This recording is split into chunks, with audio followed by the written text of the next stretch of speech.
yesterday I got on for a little while to talk about a situation. Okay. So I'll just kind of recap and restart because now that I am on YouTube, I want to start fresh, like we just got started. Okay. TikTokers, I know y'all are on here for me for a moment. So YouTube, hello, welcome. This evening, what we are discussing is pretty much how this process works, right? I am in the community. I'm, investing in real estate. I also have a junk removal business, right? So this week I was out in the field, and at minimum 2 instances this happened in one time in 1 week. So this is what made me decide to go ahead and get on and discuss this issue. Property right now, okay? No matter where you are in the country, no matter what city you're in, property is being sold at an all-time high. One of the largest areas where property is being sold at an all-time high are in urban communities. These are urban areas, all right? What's happening is families, people of color, a lot of people of color. This happened to everybody. But again, I'm speaking about it from watching how it's happening communities of color, okay? What's happening is property that have values of $100,000, $200,000, $300,000 and up are literally being sold for pennies on a dollar. So the example that I gave you here was $285,000 house sold for $8K, right? So when I say $285,000, what I'm saying is the house was worth at minimum $285,000. All right. Now, how did this home that was sold for $285,000 end up being sold for $8,000? Here's how. On a tax lien sale. Okay. Now, normally, this is a very great way to get into the real estate game if you were not familiar with this, right? If you wanted to learn how to buy property, acquire assets for a fraction of the cost, right? This is how a lot of people are doing it, which is buying tax lien sales. Cool, right? No problem. Nothing wrong with that. But here's my issue. This is where I come in.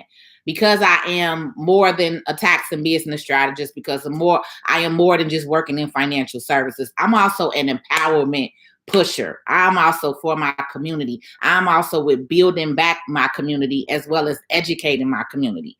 And one of the biggest things that I'm seeing that's lacking in my community right now is the knowledge and understanding and the power and value in property, which is another thing I like to say is don't sell grandma's house, okay? So this particular family had a property, single family home, all right, that was sold for $8,000 on the tax lien sale. Now, what does that mean? If they are smart, they can go back and buy that property back within the redemption period, okay? Every single state has tax lien sales. Every single county has tax lien sales, okay? Now, every single state, every single county is different as far as the redemption period. Some places you can redeem the property in as early as 30 to 45 days. Some places you have to wait 6 months. Some places you have to wait a year, 2 years, 3 years. You get what I'm saying? Every single state is different. I'm not here to break that down for you as far as what state is what. You're going to look that up on your own because what I'm doing is leading you to the water. But I'm also educating you tonight because this is something I need you to understand. All right. Now, if they were smart, they would pull their resources together as a family and buy that property back because instantly it's worth $285,000 in value. When we say value, if you're looking to sell a home, if you're looking to put a house on the market, right, there's what we call value. It has to be appraised, right? There's value in property, okay? So if you are a family member and your grandparents and your parents worked for these homes, worked for the property that they leave you, or even homes that you're living in. Some of you are living in your grandmother's house. Some of you are living in your parents' house. And unfortunately, what you do is when they die, you go and you sell the property. Okay. That is one of the worst, most uninformed, most uneducated things that a lot more people of color are doing. Because let me say it like this. If you are allowing let's just say this. Do y'all know or understand what it took for our grandparents to sacrifice and get these cribs? For one, they were redlining. We still going through redlining. They were paying all kind of crazy rates. We still going through that in this day and age, right? But the beautiful thing was when your grandmother bought her single family house in the 60s or her 2 or 3 flat in the 60s and the 70s, they weren't the prices that they are today. They probably bought a whole 3 flat for $50,000. They probably bought your whole brick single family structure home for $30,000. You get what I'm saying? So a lot of these properties are paid off and have value. And so some of us, when we see it, we're just thinking cha-ching, cha-ching, cha-ching, and it's not really no money, honestly. The little money that you're getting today is not nowhere near the amount of money that the value and the properties are worth, that the people who are coming in behind us, other races, other nationalities, are coming in, buying these properties up left and right, giving you a little bit of money, 30, 40, 50,000 for your bungalow brick family home, south side of Chicago, all right? And you're walking away with a measly 50,000. These people come in, rehab the property, and these properties are now over 300,000 in this area. Once other races start moving back in, which they're already doing, because the Obama Library is right up the street, is getting ready to be done, right? So once the Obama Library is done, you're going to see even more changes over here, even more nationalities over here. And guess what? Who's going to be gone? And who's not going to be living over here, but whose family grew up over here your whole life. All right.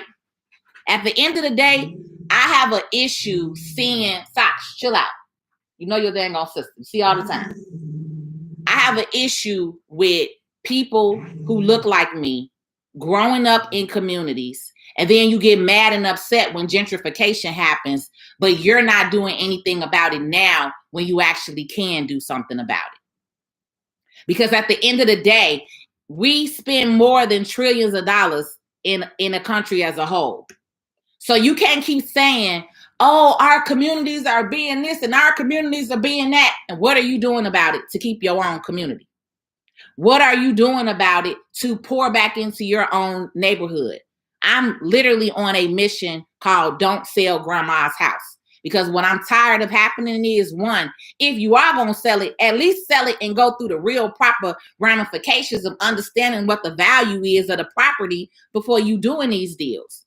One of our clients who was a junk removal client, we went to clean out a garage this week. Luckily, this was a Black man. He purchased the property from 3 siblings who had their grandmother, their mother just passed away a couple of months ago. Guess what they just did? They just sold that house that they all grew up in and that their mother built for them. All right. This is the worst thing that they did, though. They sold the house for $130,000. He bought the house from them. It's instantly worth $305,000. He said either $305,000 or $310,000. This was the argument for them at the title company. He asked them, he said, okay, why y'all selling? What's wrong? What's going on? You know, we just ready to go. We just ready to go. We don't want to be over here no more. Okay, you've been living over here in this house your whole life. You don't see what's happening around you.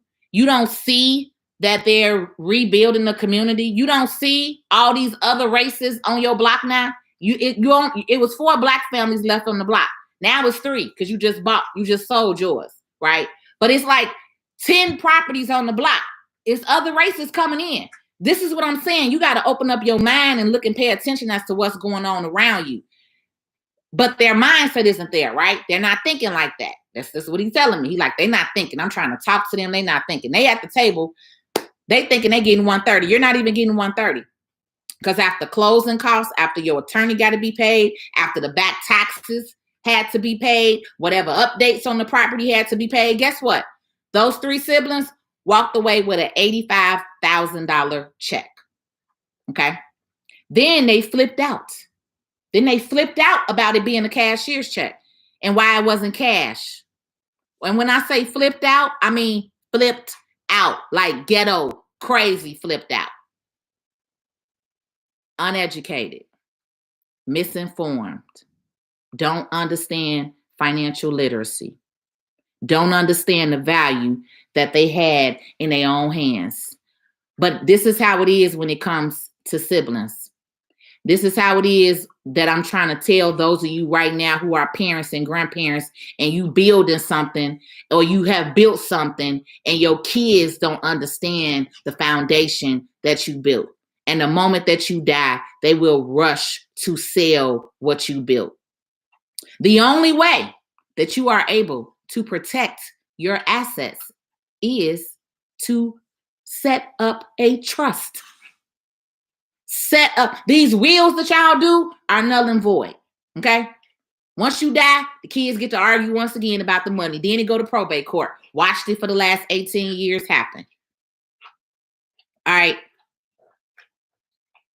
This right here, this bothers me. It bothers me so much, it has my blood boiling. And for those of you that know and follow my channel, I'm a civil rights grandkid. My grandmother was a civil rights leader. My grandfather was a Tuskegee Airman. And one of the things that my grandmother always taught me was when you see something that you don't like, you don't get online and just complain about it. Well, she ain't say get online because it wasn't online back then, right? But she pretty much said, when you see an injustice, you speak up. You say something about it. You have the balls to tell everybody else in their face what nobody else would tell them, which is Black people, you are tripping. You are giving away wealth. All because you don't understand the value in property. You don't understand the value in financial literacy, education, outside of learning it. I don't want to hear no excuses today about, I didn't know this, I didn't know that, we wasn't taught this, we wasn't taught that. Guess what? I wasn't really taught it either. But I was introduced to it. I didn't understand it in my 20s. I'm 41 right now. But these last 5 years, I see clearly what my grandparents was exposing me to. See clearly what information they was putting out here to me. And sometimes it take us a little longer to tap in. But at this particular point and stage, y'all, like, come on. And the other thing that bothered me was it just happened again. So I'm like, okay, God, are you talking to me? Because I be needing to know, like, is this something I'm supposed to be saying and speaking on? Because for it to happen 2 to 3 times in 1 week, I'm like, okay, yeah, nah. Because that was that incident. The $285K that I'm talking about right now and is a whole nother other story. That's the tax lien sale.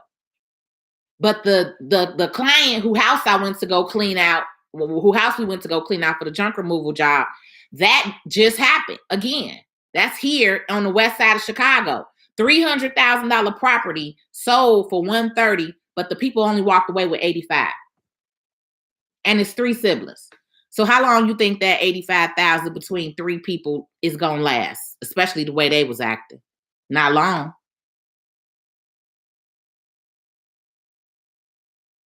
All they had to do was fix their credit. Be willing to put a family trust together. Get life insurance policies on all 3 of them. Make the trust the beneficiary. Okay?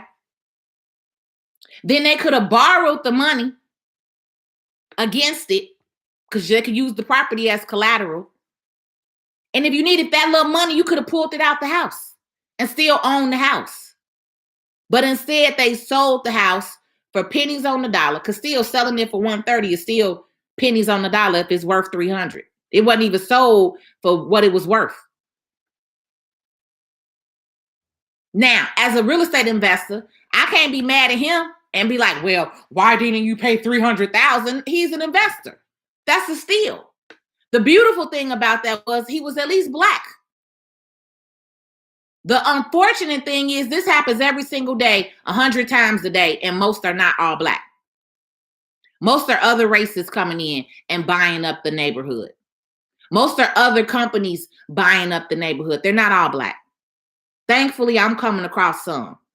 But majority of these people who are coming over here and buying up these neighborhoods, they're not Black. So that's not a win-win for them, because I don't want them to get the house for 130 and then Time comes over here and sells it for 500.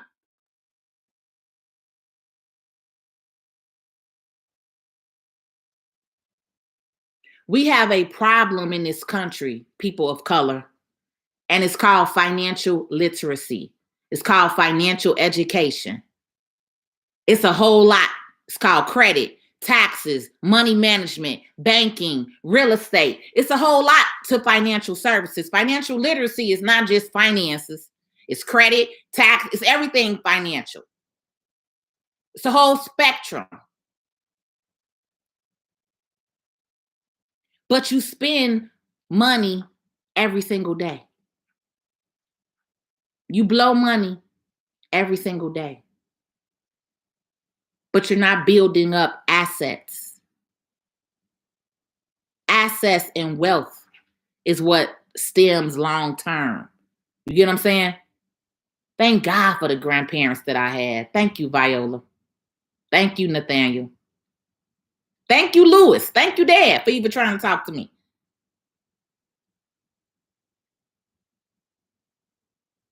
This is the other thing I want to say. Then I'm gonna answer a couple of y'all if y'all got questions here on TikTok. This is the other hardest and worst part of being in the field that I'm in.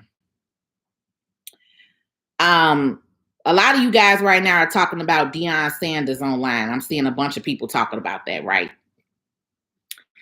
Problem with Black people, and this is, I don't really want to say it like this, but I do. Hold on, y'all. I'm sorry, I need to respond to this.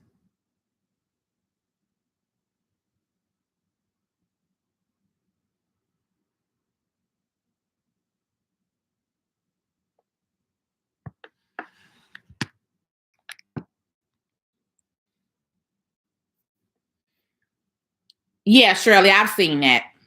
I've seen that. And that's cool and great and all for reparations if it happens, right? But this is part of what I'm talking about now. Again, you kind of just said what I was thinking, right? You kind of just said what I was thinking. That's great, but that's the problem. Everybody's always waiting on the next person. Everybody in this community is always waiting. Yes, I am. If I'm going in and out on TikTok, I am on YouTube. Everybody in this community is always waiting on the next person to do it, and that's the problem. One person cannot carry the torch, right? One person cannot carry the torch, and or you're waiting on a savior to come. They're never going to come. And if they do come, great with the money. But what I'm not doing is waiting around on no reparation money. That's the problem. I'm not waiting around on reparation money, right? It's enough money out here to get done now. It's too much money out here to get made right now. The problem is everybody want to sit and wait on the next person to do it. Everybody would get online and make their little comments. Yep, ooh, you right, yep, and you do nothing. The problem is all of you all have gotten lazy. You're content with sitting at home on your behinds and just talking on the computer. That's what it is. All right. That's the problem. That's the real facts of the matter. And that's why I am the realest tax and business strategist that you're going to ever meet, because I'm going to keep it real and I'm going to keep it honest. And those are just the honest to God facts. Everybody is a computer typer today. Everybody has an opinion, but nobody actually does any action.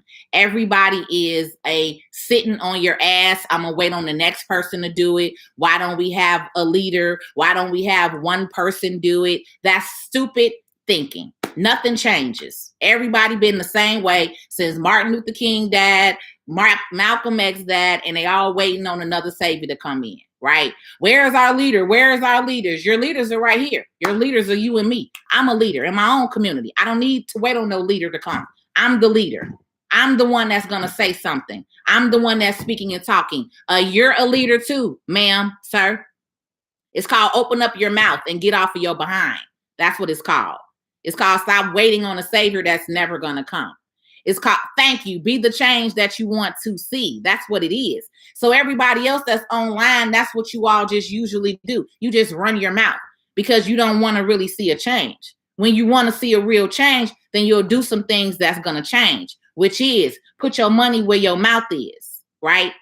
So what I talked about earlier with the whole housing and these people sitting here selling off grandma's house right now, right? Selling grandma's house because you don't understand the value of property. You don't understand the value of what it took, the blood, sweat, and tears that it took your people to buy that property. You get what I'm saying? When stuff is just given to you, then you don't understand the value. That's just the hardcore truths of everything, right? You don't understand the value. And so what's happening right now is properties, like I said, this is not just in Chicago. This is literally across the board. This is across everywhere. It's not just Chicago. I'm put this link up behind me.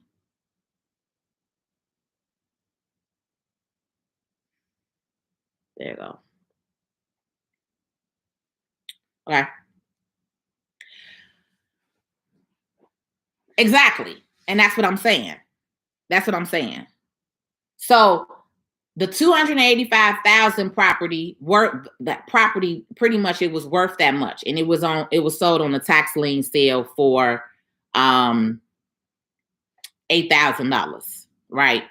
The other property that's on the west side was sold for $130,000, but it was worth over 300, right?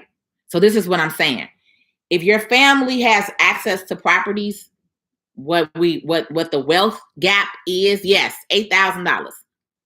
This is how a lot of people are buying properties. It's called tax lien sales. Every single state has them.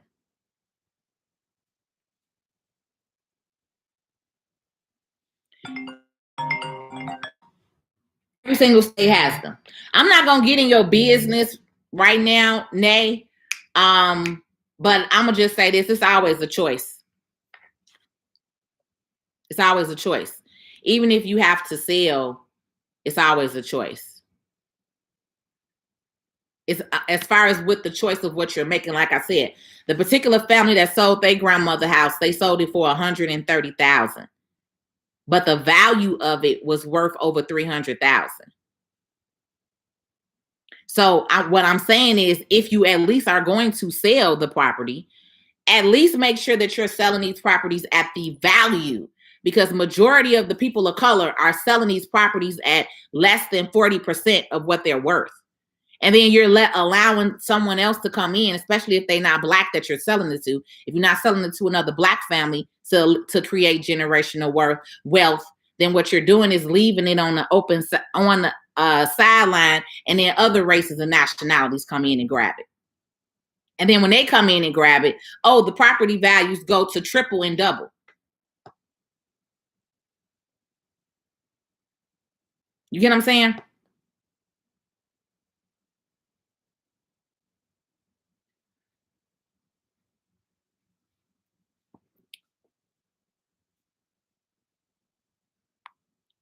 Bird, yeah, okay.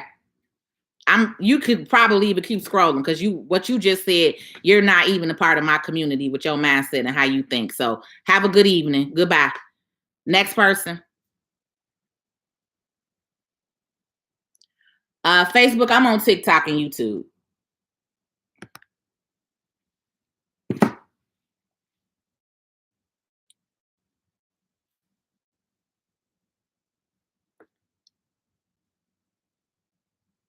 Exactly, Carolyn Simmons.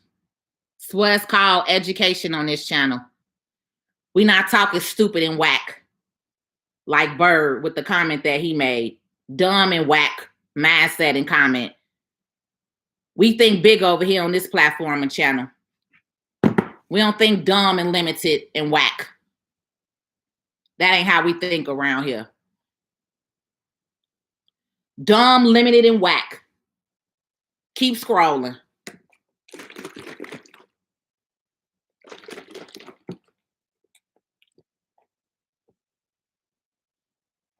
So what do I have behind me? I have a whole 5-day wealth challenge. So what I'm teaching in this 5-day wealth challenge, along with me and my 5 guest speakers, is we are teaching you how to maintain your wealth, how to acquire wealth, how to fix your credit, how to understand the tax cheat code, how to understand the value in having businesses. Okay. I've shared with you guys on my platform, my homes that I live in, and my other property that I own. I don't own them personally. My homes are registered under my LLC. My LLC owns my homes. Why do I share that with you guys? The benefit, again, in living in this country, in the United States of America that we live in. If you don't know financial services, then at the end of the day, let me block this fool. Oh, she a female. Girl, bye. Weak, limited mindset. Bye, baby girl. We don't have time for people like you. All right, I already blocked her.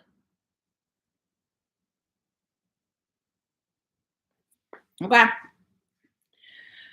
So what we're doing in that 5-day wealth challenge is we're talking to you guys about the strategies that the wealthy use to pretty much maintain and acquire property, assets. All right.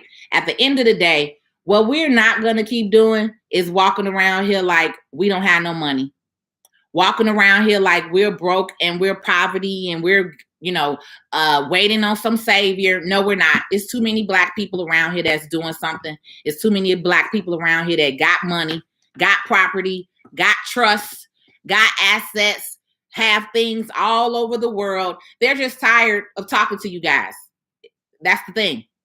When most people try to share something, you guys don't understand it. Right? If your mindset is limited, you've never heard of things like this before, instead of being in a limited mindset and staying in a broke, ignorant mindset, what you want to do is be quiet and shut up when you come on pages like this. When you don't know something and you don't understand it, that's okay to not know and understand something. But to talk crazy when you when you have no clue about nothing, that just shows your limited, whack, weak mindset. And I'm going to just keep it real and say it how it is. That's a limited, whack, weak mindset. Over here, when we kingdom pushing, kingdom building, growth mindset, growth building, we don't think limited.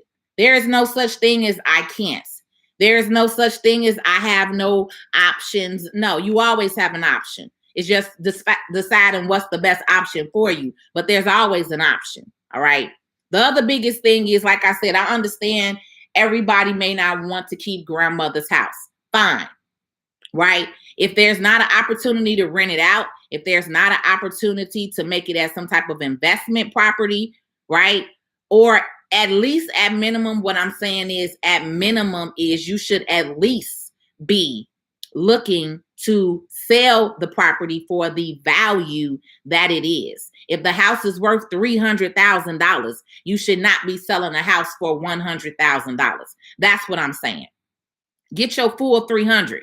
Then at least take that 300,000 that can either buy you more property. If you're not into property, then at least put that $300,000 maybe into a life insurance policy. Maybe put that into a cash value life insurance policy. Then you could borrow against it. But maybe at least put that 300,000 to something that's going to allow you to make passive income, to where, again, you could start building wealth.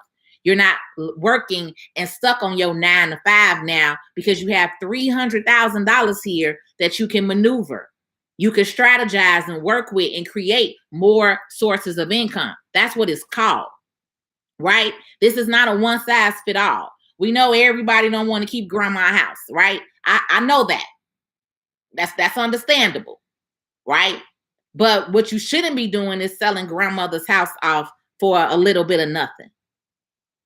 And then still not having no strategy after that. Because my thing with the people who sold the property to the investor that I know, they didn't even have another place to go.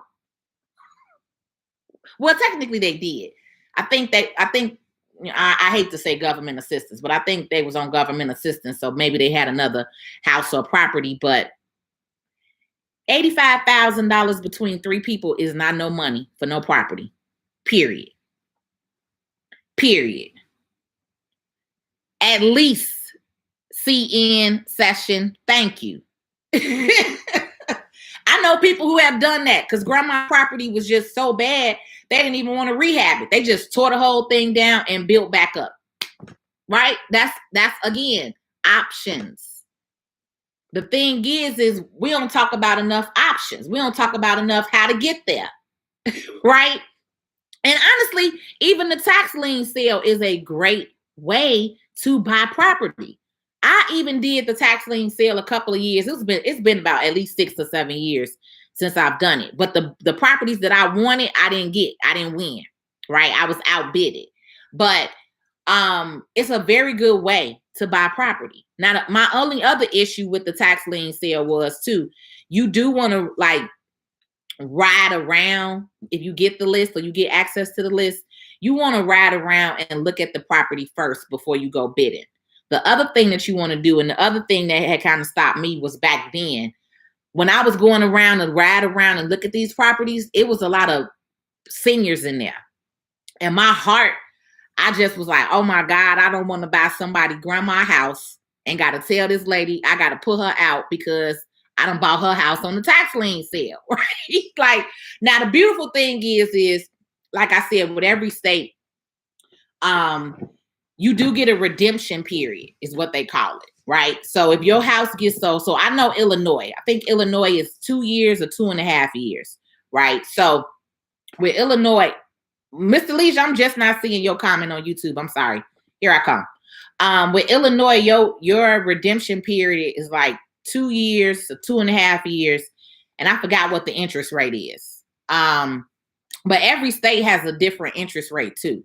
So when you buy a tax lien sale, it's a win-win situation for you, the investor, because at the end of the day, either you're gonna get your money back plus interest, because the people, if they want their house back, they gotta pay you what you paid, plus your court costs and fees, plus the interest. So you winning anyway. If you spend $5,000 and you get back $6,500, you winning, right? Because you got your money back plus some interest. So you winning either way. What was the other thing I was getting ready to tell you with that? That's the biggest thing with the tax lien sale. Everybody's state is different, right? I think somebody was telling me Michigan, you could get a property, you can redeem the property in less than like 60 days. I'm like, damn, okay, right? But every state is different with the interest rate and then what the redemption period is. But either they're going to have to buy the property back before the redemption period, but once that redemption period expires, guess what? You own that property. And you could take that deed down to you could go and file for the deed of that property with that tax deed sale and own that property free and clear, pretty much. So if this family does not pay this $8,000 back and that person holds on to this property for 2.5 years, they will have that property for $8,000. And best believe in 2.5 years, that area is up and coming. Best believe that house is going to be worth way more than $300,000. Maybe 400, 500, 600 in 2 years. And they paid $8,000. You can do the exact same thing. Now, in the wealth challenge, I'm going to be honest. We're not going extremely heavy into the tax lien sale. I will touch on it and we'll give you some resources. But the biggest thing with the wealth challenge is we're going over personal credit versus business credit. We're going over the tax cheat code. Right? How to pretty much not cheat. I like to say legal tax evasion. Pretty much it's not tax evasion when it's tax planning. You get what I'm saying? When you plan it out, when you strategize it out, when you structure it out, it's not tax evasion. It's called tax planning. That's the biggest thing. So we're going to teach you the teach code to taxes, right?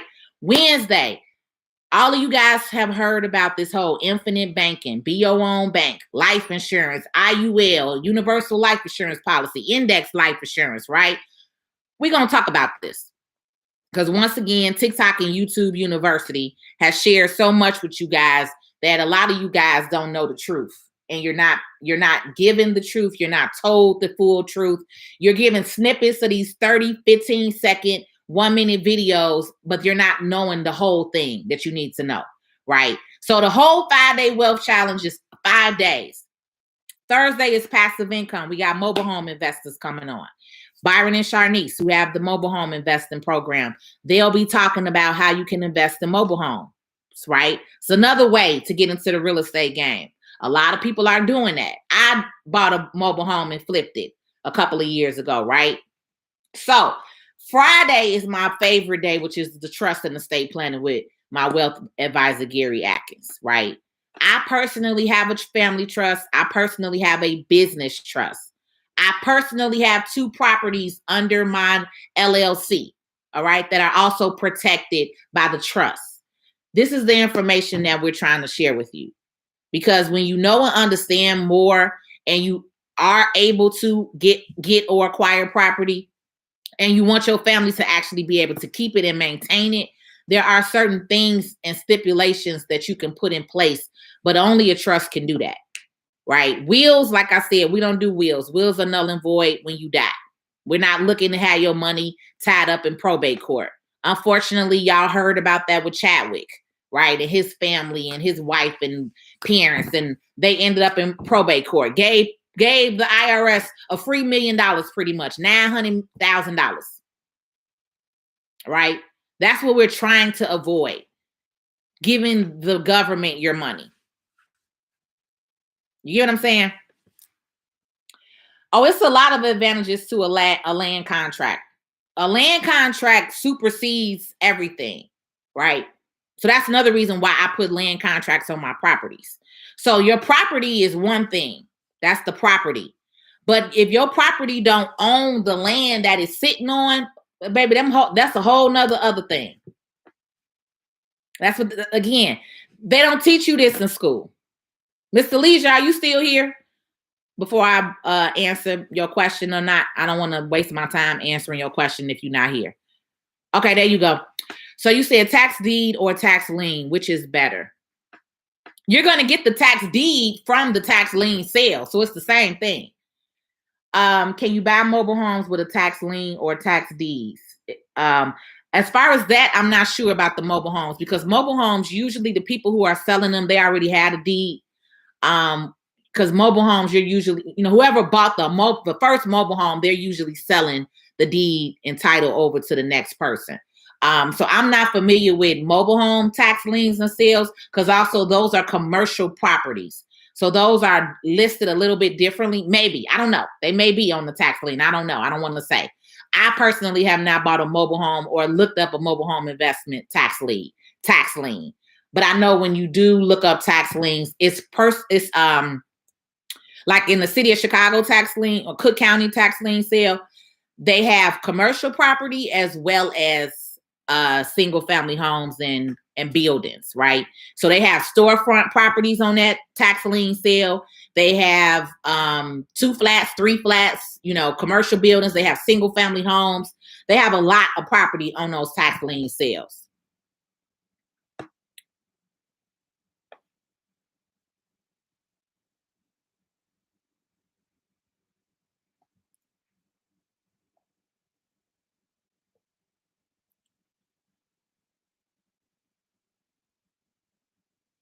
Most wills, the way they are set up, the way that I say that, the reason why I say that C in session is most wills are null and void.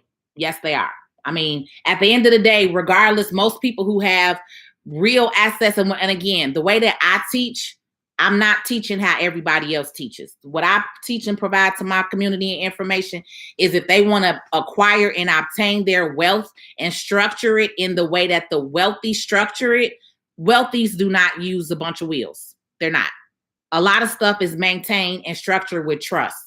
Wills and trust can be intertwined, but a lot of Black people only know about wills. I don't talk about wills on my channel because most of the people, as I said, being in financial services for 18 years, as what I see, this is what I see. So I go off for what I see. Okay. I understand you a lawyer and all that. At the end of the day, this is my platform and channel. And so what I tell my clients is the best way to do things. Most people, when they set up wills, if they're not going to sit down with an attorney like you, right, they're just only doing wills. And that's not what we're here to talk to them about. Black people have been taught wills for years and years and years, and that's why they have no wealth. That's why there's no wealth in the community based off of a will. So let's just get off the will conversation and actually start talking about trust and estate planning and wealth building. All right. Again, I have over 18 years of experience in the tax and finance industry. Right. That's my lane. I'm not an attorney. I'm not a lawyer. I also have a speaker coming on that talks about the trust and estate planning. But what I am is in the financial services industry. And in the financial services industry, too many Black people have a will that is not formed or set up properly, and they're losing their assets. Okay. So back to it. TikTokers, any questions or concerns other than that?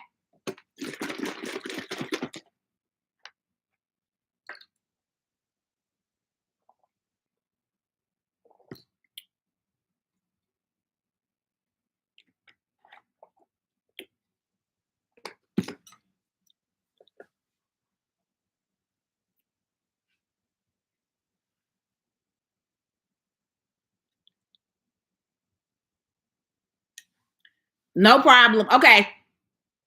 Okay, Leisure, you got it. Cool. All right, TikTok, I'm going to scroll to the very top.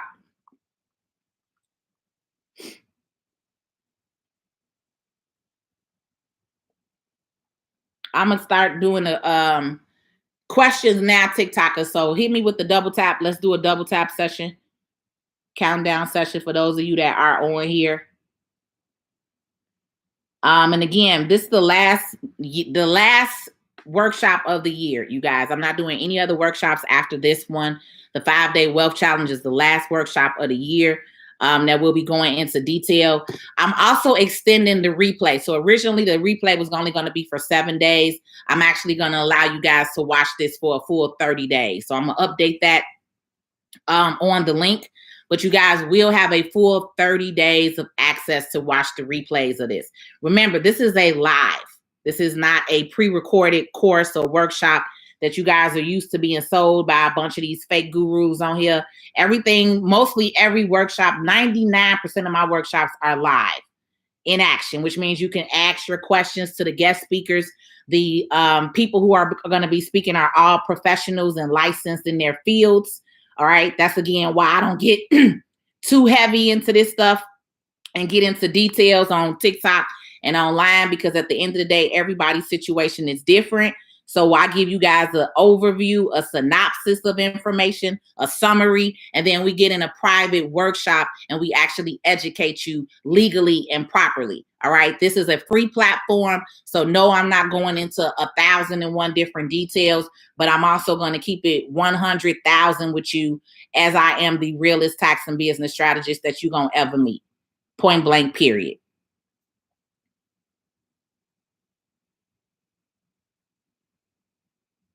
Point blank, period. Okay.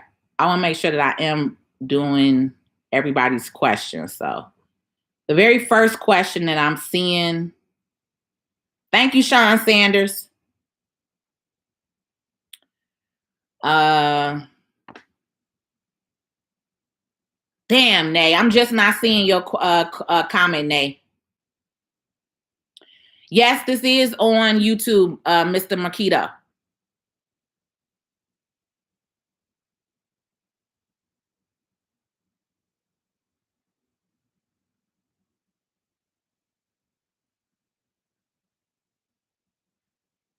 Exactly, life on the mark. Or if you don't want to be in the neighborhood, sell it to somebody in the neighborhood then. My biggest thing is I'm just very big on African American communities understanding their value and their power in this country, right? It's too many people that's just okay with watching people sell their houses for a little bit of nothing. And I'm personally not okay with that, especially as I'm one of the people who bought back my family house because I refuse for it to go to the bank.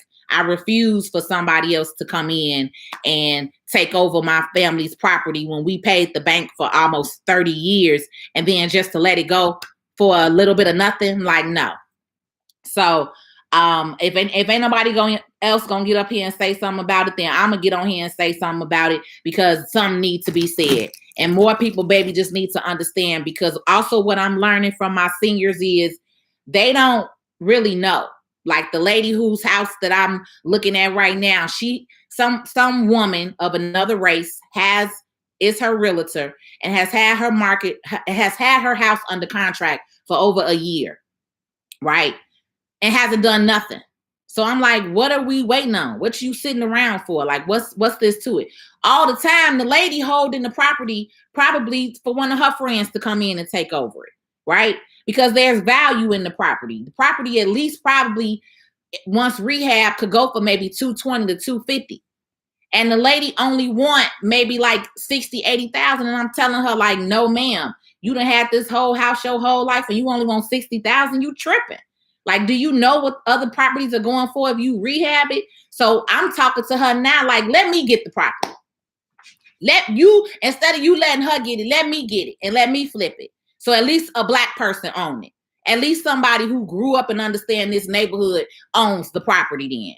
And so now I'm in the process of working with her and her attorney and my attorney, and we finna take this property over. Because at the end of the day, this other nationality woman has had her house just sitting on the market on the wayside, and she not doing nothing with it. But I know what she doing. She holding on to it because the Obama library is coming.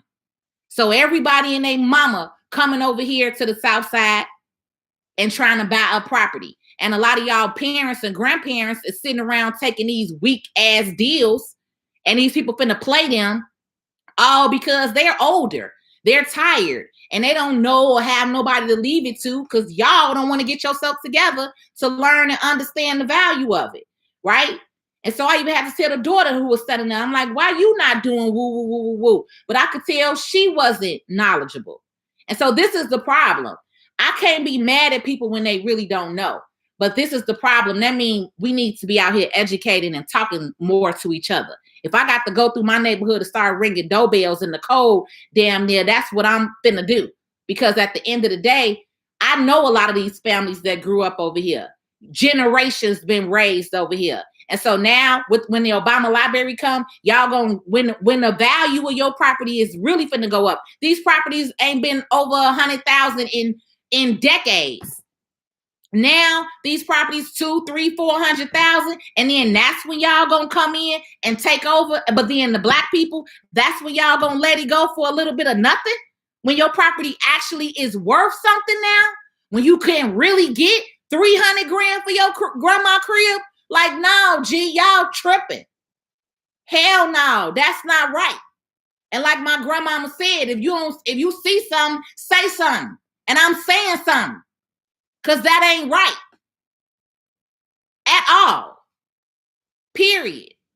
Ain't not gonna tell me no other way around it.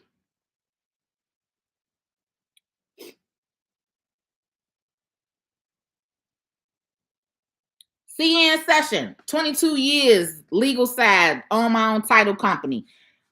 Congratulations, Queen. That's actually a very great, beautiful thing to see. What state are you in?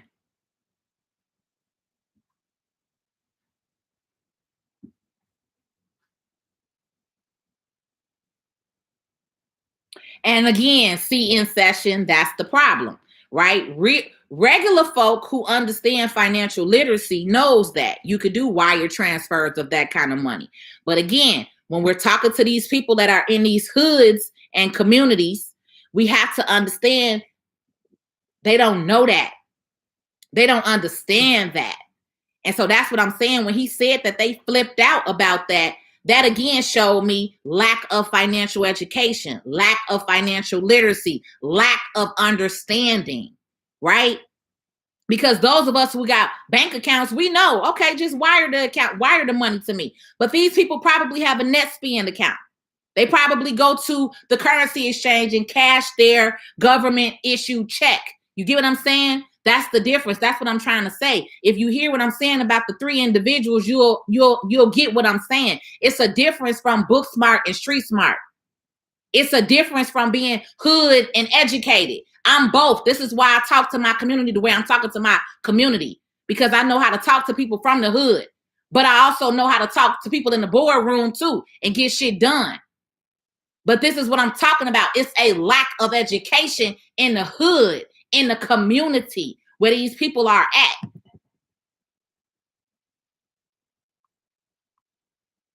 Because we know a regular average working person with a bank account knows that you could have got the money wired. Please, D-Page, do not let your mom house go. Seriously.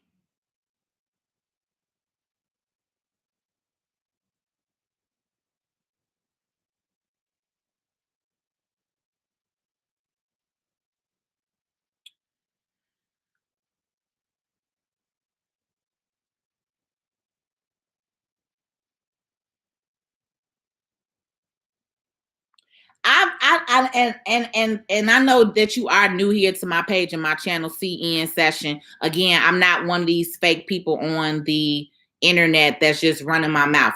My people know that all the time, that they need to talk to an attorney. I've stressed that 1,001 times. No situation is a one size fit all. So you guys are going to talk to whoever you're going to talk to with setting your stuff up. Let's get to some other questions.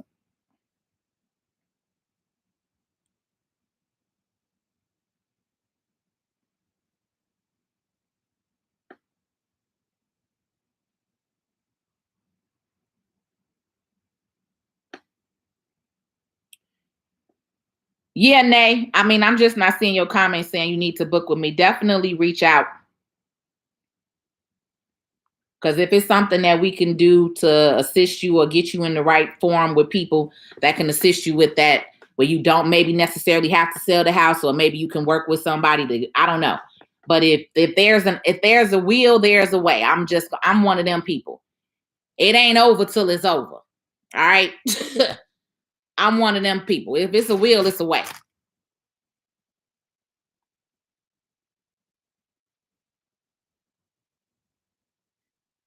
That's definitely true, is it Mr. Marquita? Too many of us are scared to step out and try something new. Yeah. Scared money also don't make money. And faith without works is dead. So we got to understand that.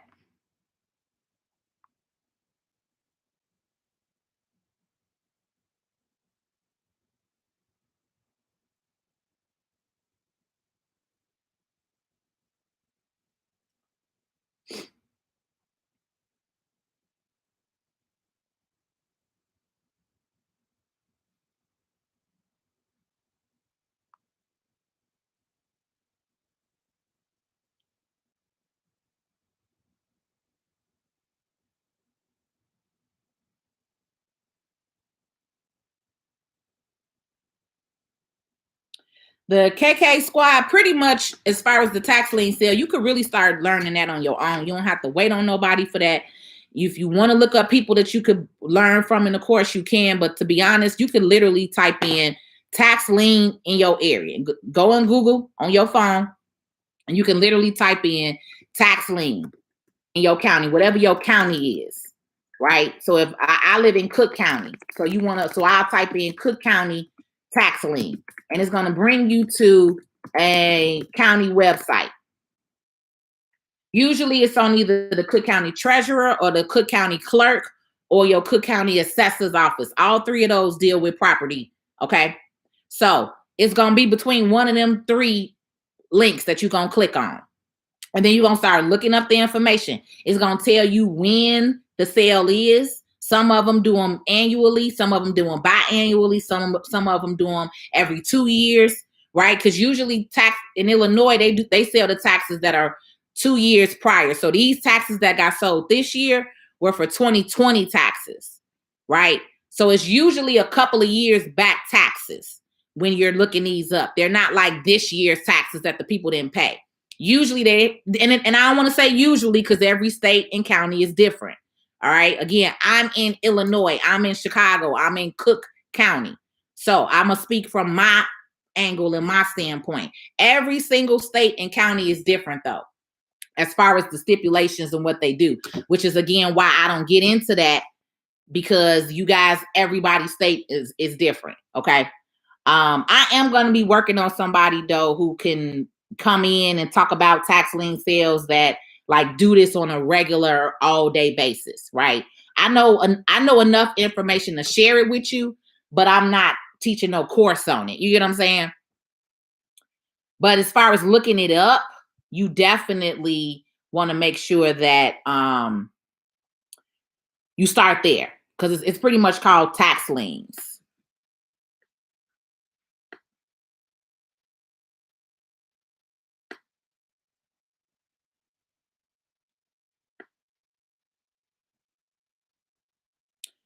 Is there a way to pass a property to someone and not get property tax increase? So property tax increase, baby, you can't change that. All of us go through property tax increase. Now, what you can possibly apply for, depending on where you are, is senior exemption. So most counties do offer some kind of exemption, right?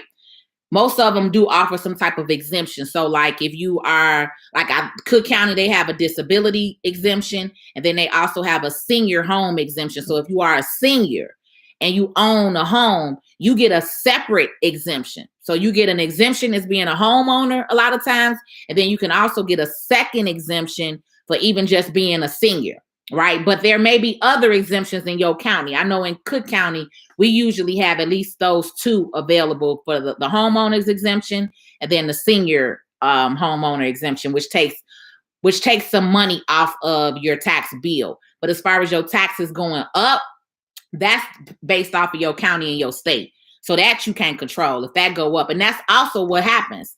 Because again, back in the day, our grandparents, they were making a certain amount of income, remember? A lot of them were making a certain amount of income if they were on disability or if they get retired, right?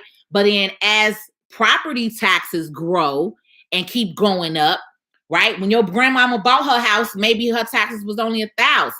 But maybe now 10 years later, now her taxes is $5,000. That could hurt a grandmother who was on a fixed income, or a grandfather who was on a fixed income. So again, this is another reason, and some of the things that I've seen in my community over the last 18 years as to how our grandparents are losing their property once again, right? So if they had the money put up, or if they had different kind of investments or other kind of things, you get what I'm saying? This is why we have to talk about this whole wealth and asset protection, that any event the taxes go up, what are we going to do, right? As a family, can you come in? Can y'all pitch in and help pay the additional taxes? Like, this is what needs, these are the type of conversations that we have to be having again, instead of being separate. Because other races, I say the Hispanic community that's right down the street from me, it's 5, 6, 7 of them living in one house, but they have a goal. The other one of my friends, her and her family is 8 families in like eight bedroom house. But this is the thing. They all are saving up enough money for that one family. Each family moves out every year. So they all pile their money together for that year to pay the bills, keep the food going, everybody eat. Then at the end of that year in December, one family, okay, gonna get you a house and we're gonna get you out here. Then they start all over again come January 1. Now they building the pot for the next family. We used to do this, Black people. Desegregation killed us. I'm gonna just say that. That's the reason. It is what it is. But when we had to depend on each other, we used to do this. And this is what I'm talking about. We have to get back to having these conversations. All right. Lord, it's just so much. But this is what I'm talking about, okay? tonight, if you want to tap in and you want to get into this wealth challenge, all right? If you want to learn estate and trust planning, you want to hear from a wealth advisor who sets up trust, who set up my trust, right? We're going to talk about that. If you want to understand taxes and how, again, the reason why my LLC owns my homes versus me personally owning my home. When I did my rehab, I couldn't write off that personally, right? The IRS don't give you is not giving you your money back, or it's not giving you tax credits and deductions because you decided to put a playroom in your basement, or you wanted to put another bathroom in your house, right?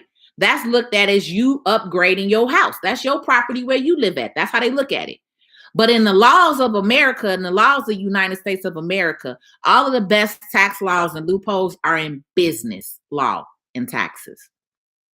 These are why all of the corporations have multiple corporations, have multiple trusts set up. They're not opening. Donald Trump don't got 500 businesses in his personal name. He had 500 businesses on his tax return in companies. You get what I'm saying? That's the reason why you got the Amazons and the Hiltons and all that. And then when they open up more companies and more entities. That's what they do. That's the reason. Because every single thing that we do as a business is able to be a write-off if it's necessary and ordinary. If it was ordinary and necessary. And guess what? As a real estate property investment company, as what I have as my LLC, my grandmother's last name, Duval Management Group, the difference between me, Patrice, you only get to write off your personal taxes. You only get to write off your mortgage interest payment, not the full mortgage payment if you have a mortgage. And you only get to write off your property taxes as a personal individual. That's it. That ain't no money. If you know you're going to be buying property and you're going to be buying more than one and fixing and flipping, then that is why we say you should invest and set up a company. Many real estate firms, real estate investment companies are set up as an LLC. Again, before you go doing that, you want to sit down and talk to an actual advisor. You want to actually make sure you're setting up the right type of company and entity for what your individual unique idea is. All right. We all got different things that we're trying to do. Right. Mine is an LLC with an S corp attached to it. And then I have a separate LLC that don't have an S corp attached to it. All right. It's different strategies for different things. That's why you talk to a tax and business strategist or an attorney or a wealth advisor. You get what I'm saying? People in financial services who know what the heck we talking about. That's what I'm saying. All right. But the benefit of me doing that was ultimately I had to spend 30 grand on this rehab. So guess what? Now, because I'm an LLC and because this was ordinary and necessary for me as a property owner and a property management company, right? In order for me to sell this house, I need to get this house together. So guess what? I can now write off the contractors. I can now write off the cost of goods sold, the material that I spent to get this property together to be able to sell it, right? So you get a different type of deduction and tax write-off, all because you went from being a personal individual to now in the mindset of a business owner, right? We're going to go over more of that in the wealth challenge, right? So it's a lot. And you're not going to learn it all in one day either. This is why I be on this sucker with y'all every day, talking about something new, because it's a lot. It's a lot, especially when you have never heard this stuff before. And to some people, it sounds like it's too good to be true. And I'm here to tell you, it's not. It's not. It only sounds too good to be true because you're not taught it and you've never heard it before. And if you was taught this in the school system, in the education school system, at what you should be learning, but what they will never teach you, that's why. Okay? That's why. Because it's a system. The American dream is fake. The way that they taught it to you is fake. It's a lie. That American dream is a lie. You don't have to work for nobody for 50, 60 years. You don't have to slave at a corporate job every day, working a 9 to 5 for a company that don't give a damn about you. When you die or when you get sick, they're going to replace you with that cubicle, somebody else in that cubicle the next day. They ain't even going to wait 24 hours to clean your desk off and inform your family. Somebody else is going to be in that sucker in less than 24 hours. So you got to understand on this green earth while you're here, what is your purpose? What are you here for besides working and going to work for somebody every single day? Or besides living check to check and not understanding everything? You get what I'm saying? Yeah, tactical firearm. I remember. I had a friend get mad at me because I ain't want to pay the money. I had a friend quit talking to me for almost a whole year because she was mad because I didn't want to get into the little Ponzi pot. So I'm glad the things is over with. They died out. Yeah, died out because people started losing their money.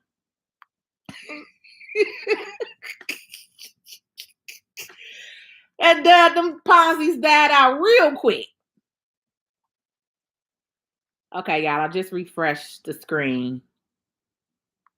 Is it okay to go with rent to own property? So I'm not against rent to own property. I'm gonna be real honest with you. It's gonna be dependent on the deal, right? What's in the agreement? What's in the contract? What's in the fine print? What's the options? What's the opportunity? Because my second house that I have, it's a rent to own. I don't own it all the way. I'll own it in another 18 months. But I'd rather spend 2 years. We did a 24-month contract to rent to own.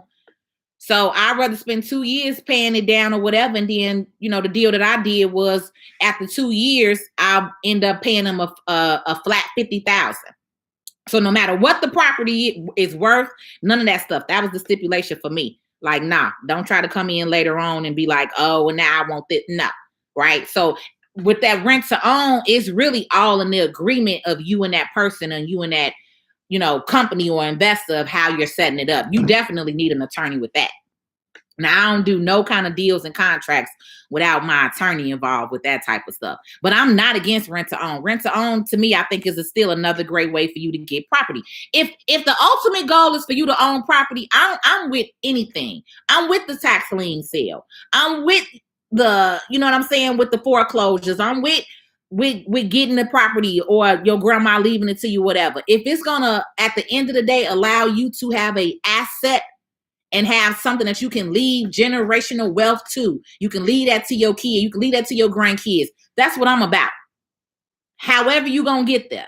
It's 18,000 ways to skin a cat, right? There's no one size fit all. And that's, again, why I come on my platform and I educate. I give you these different things that I'm doing or that I'm interested in or that I've done. And then that way that puts you in the mindset of thinking like, oh, okay, Patrice, I didn't know that. Let me look into that. You get what I'm saying? So that's what my platform is for. My platform is to open your mind.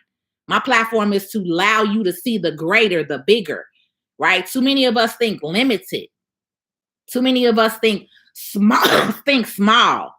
And again, it's all programmed. I know why you think that way. I'm just trying to help reprogram you. That's all. Okay?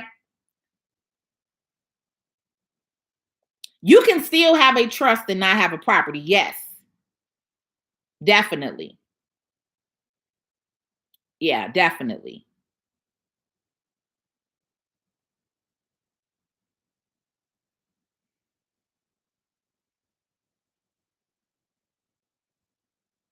So, and see, CN Session, her thing was it's a scam. And this is why I say, again, to me, it's all different ways to get things. I personally know several people that did rent to own properties here in Chicago and had different deals, right? Again, it's on you and the agreements that you set up and that you sit down with your attorneys and do. I don't like to tell nobody nothing is, I'm not going to say it's a scam. That's what I'm going to say. Now, how somebody else went through something is one thing, but there are definitely ways. Rent to own is the program. I'm going to say rent to own itself is not a scam. how people do it and how people utilize it and how people lie on these agreements and contracts and or not putting an agreement and contract together is again the problem. You get what I'm saying? And as Black people, this is what we have to talk about. A lot of stuff is not necessarily wrong to do. It's wrong with how you've been doing it or who you're working with and how they were doing it. That's again the problem with some of us when it comes to things and information. You get what I'm saying? But it doesn't mean that that's a way that you cannot buy property. I'm not going to sit on here and say that, because I personally am doing a rent to own deal. And because I am financially literate and I know and understand things, I didn't have no bogus agreement. I didn't have no bogus contract. So mine is not like how maybe somebody else's deal, because again, I'm informed. And the more that you are informed and the more that you know, the more that you can better negotiate. It's all, selling is nothing but negotiating. When we're talking about anything in life, whether you're selling a home, whether you're selling a purse, a bag, it don't matter. It's sales, right? And sales comes with ethics and morals and things like that. Some people got integrity and some people don't. It is what it is. And that's how it is. Some people have integrity. Some people have morals. And some people don't. Some people just in it for the money. And when it comes to this property, people, especially again,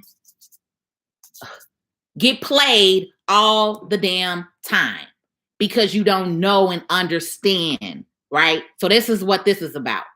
So I'm not going to say that's a scam. I don't agree with that. And again, this is not for, I don't have to agree with everybody. You don't have to agree with everybody. It's called learn and understand things for yourself. Because just because one person doesn't do it that way, don't mean it can't be done that way. That's the biggest thing for me. I'm not going to never get on here and tell nobody rent to own is a scam when I know several people that have property now through rent to own. Yeah, Illinois. And that's, again, she in Georgia. Everybody is different. Every single state is different. So this is why I tell y'all finances, taxes, credit, trust, estate planning, wealth is all an individual ones. It's not a one size fit all. You can literally turn and make and create and do whatever the hell you want to do in this financial world and life. It's all about understanding what you're doing, managing it properly, treating people morally and ethically, right? Responsibly, and get your money out here and move around. That's it.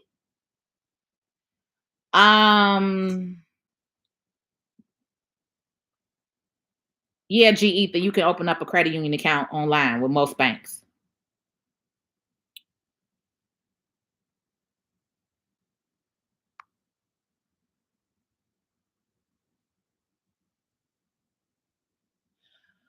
Is it true that you can get insurance that will cover the balance of a loved one's house in case of sick?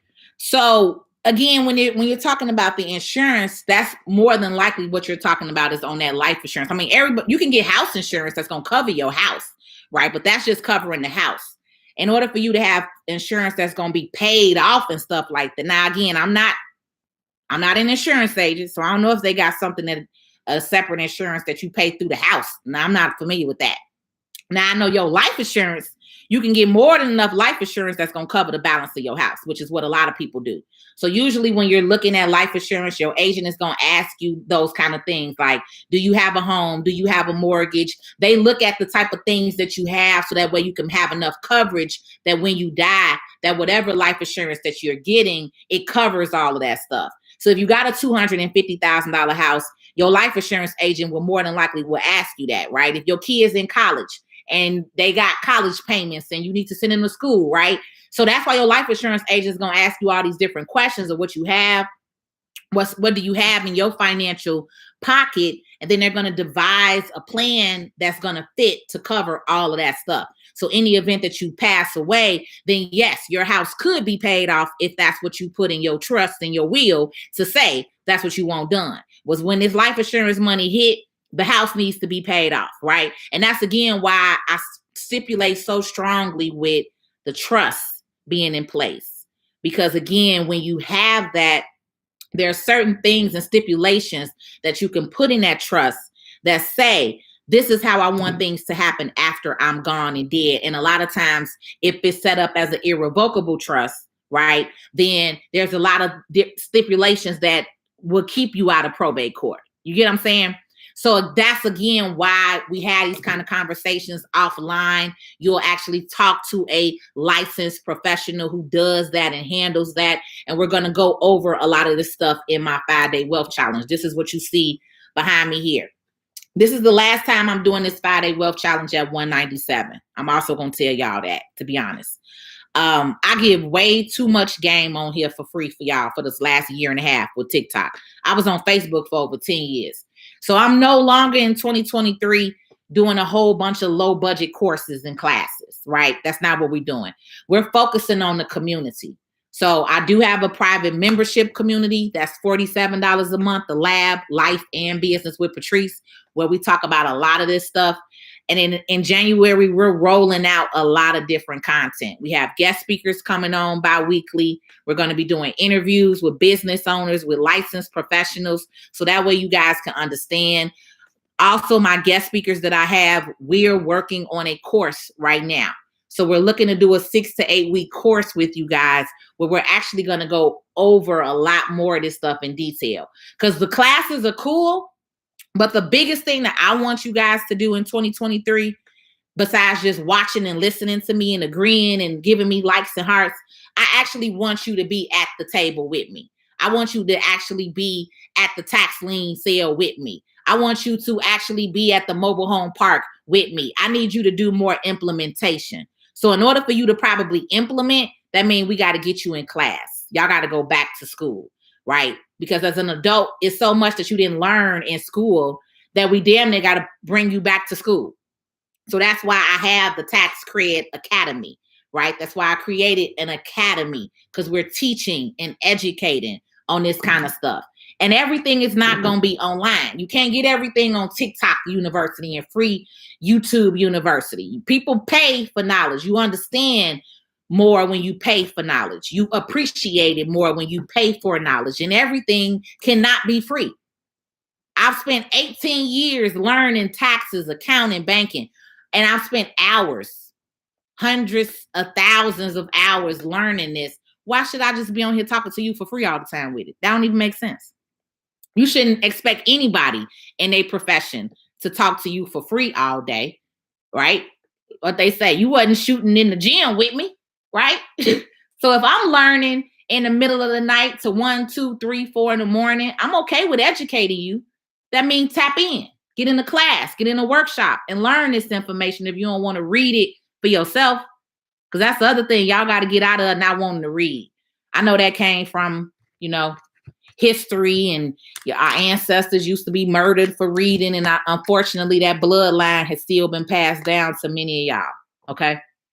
I'm going to need y'all to get out of that too, because reading is fundamental. Knowledge is power. Seriously. Knowledge is power. Okay? It's power. It's power in knowledge. It's power in the tongue.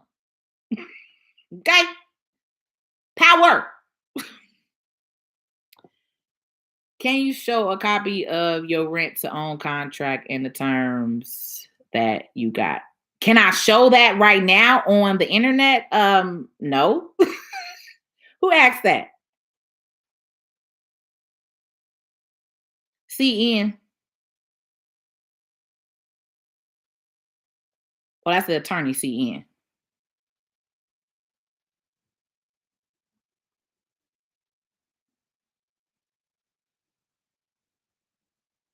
Yeah, I don't have a problem showing my contract in a private setting.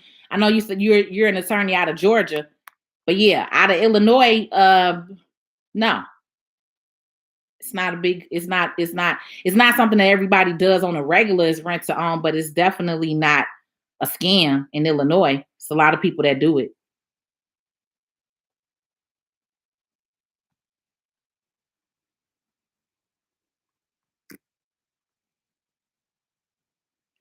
I do not help with credit repair right now. I just got too much going on, and I don't have enough people that want to work. So I thought I was going to have the credit repair thing back up, but I don't have enough people that want to work. Everybody lazy today. So as of right now, no, I'm not doing any kind of credit repair. Again, I teach you some game, teach you some issues, But you can download 609 letters and start credit repair yourself.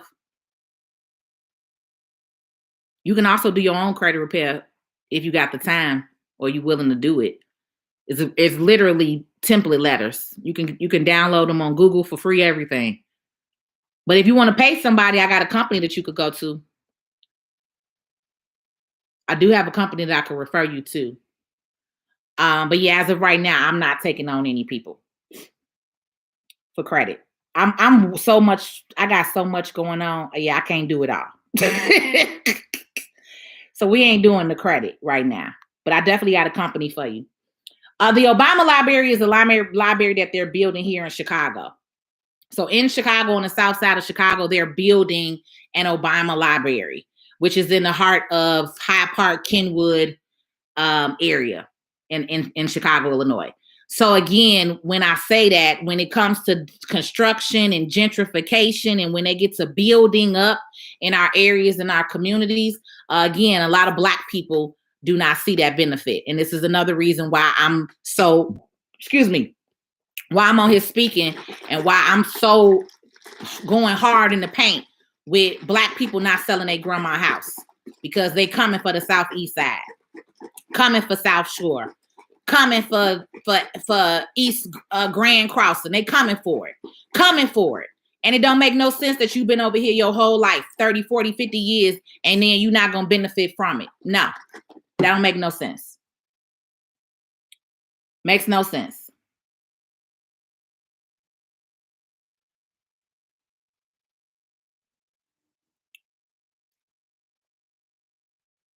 Okay, now y'all getting on the credit, asking the credit.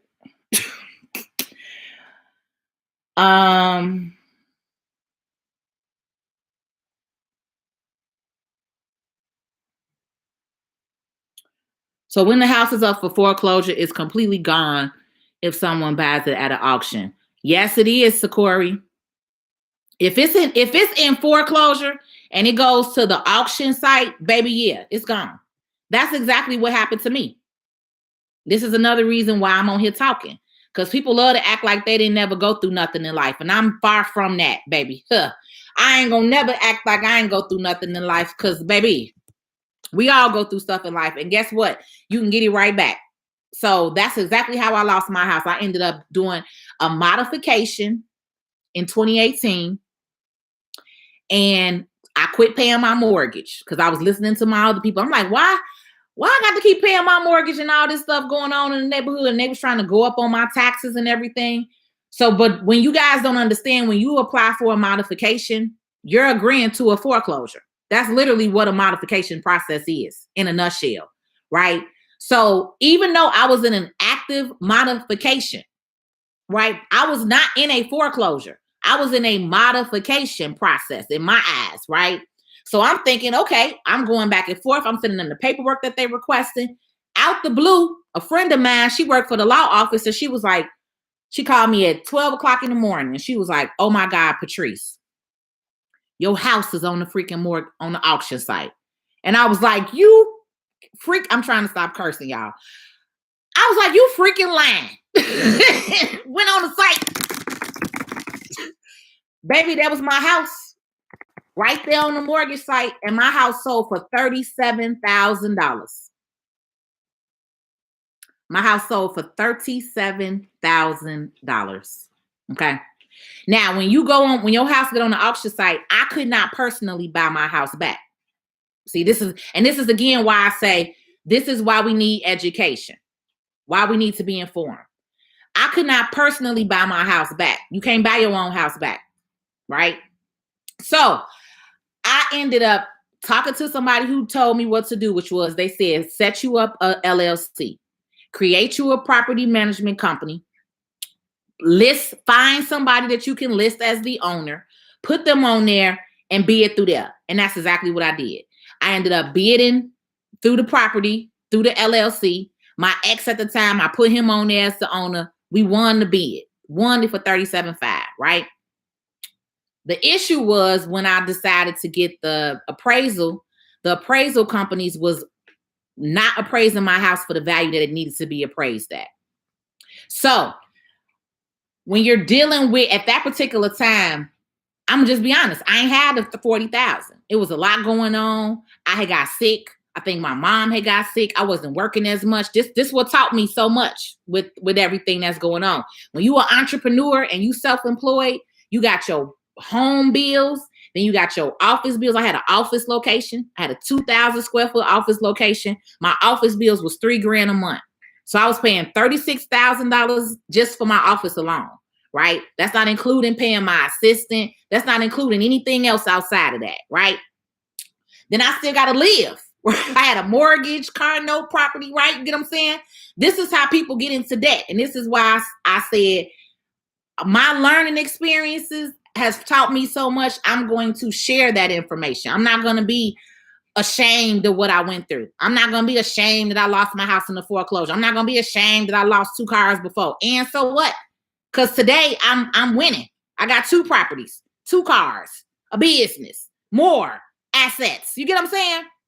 So don't let them little downfalls that y'all have in life make you feel like you just worthless and you can't come back out of nothing. Because, baby, that's what I'm trying to tell you. That's the devil.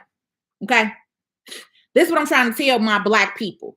You've been working it out and figuring it out and making it work your whole life. All right?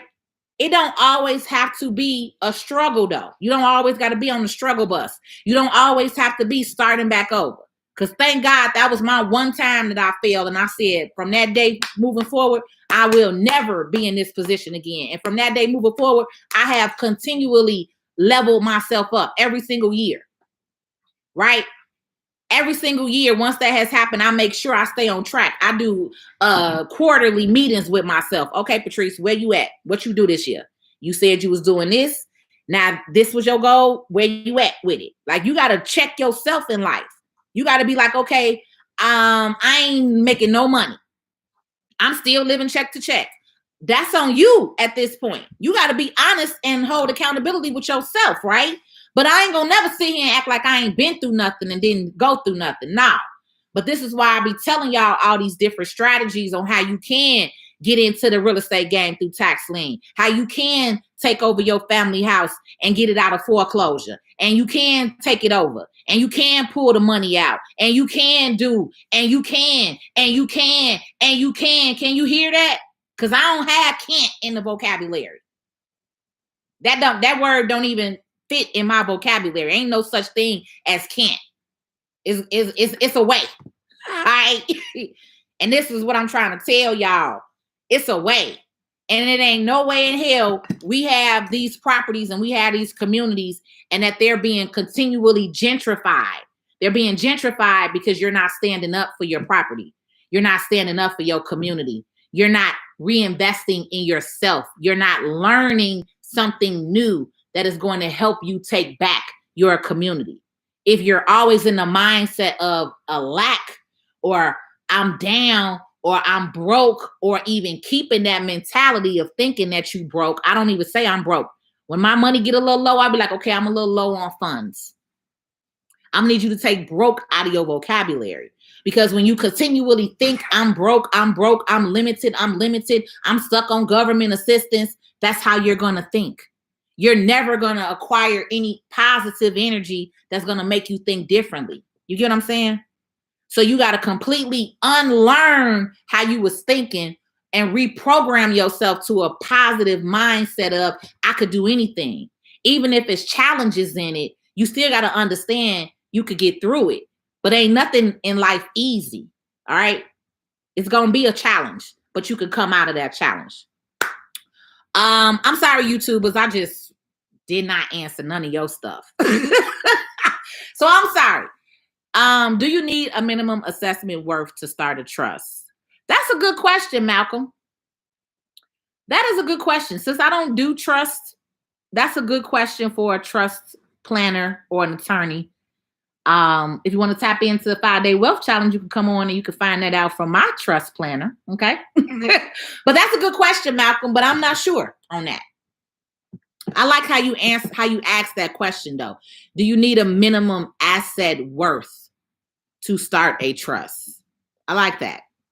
So, but yeah, I can't answer that for you as of right now. I don't know.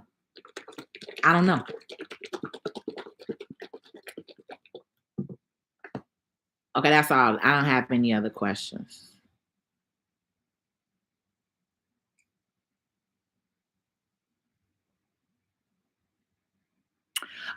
So Brian Keith, we are going to go over the different types of trust. Yes.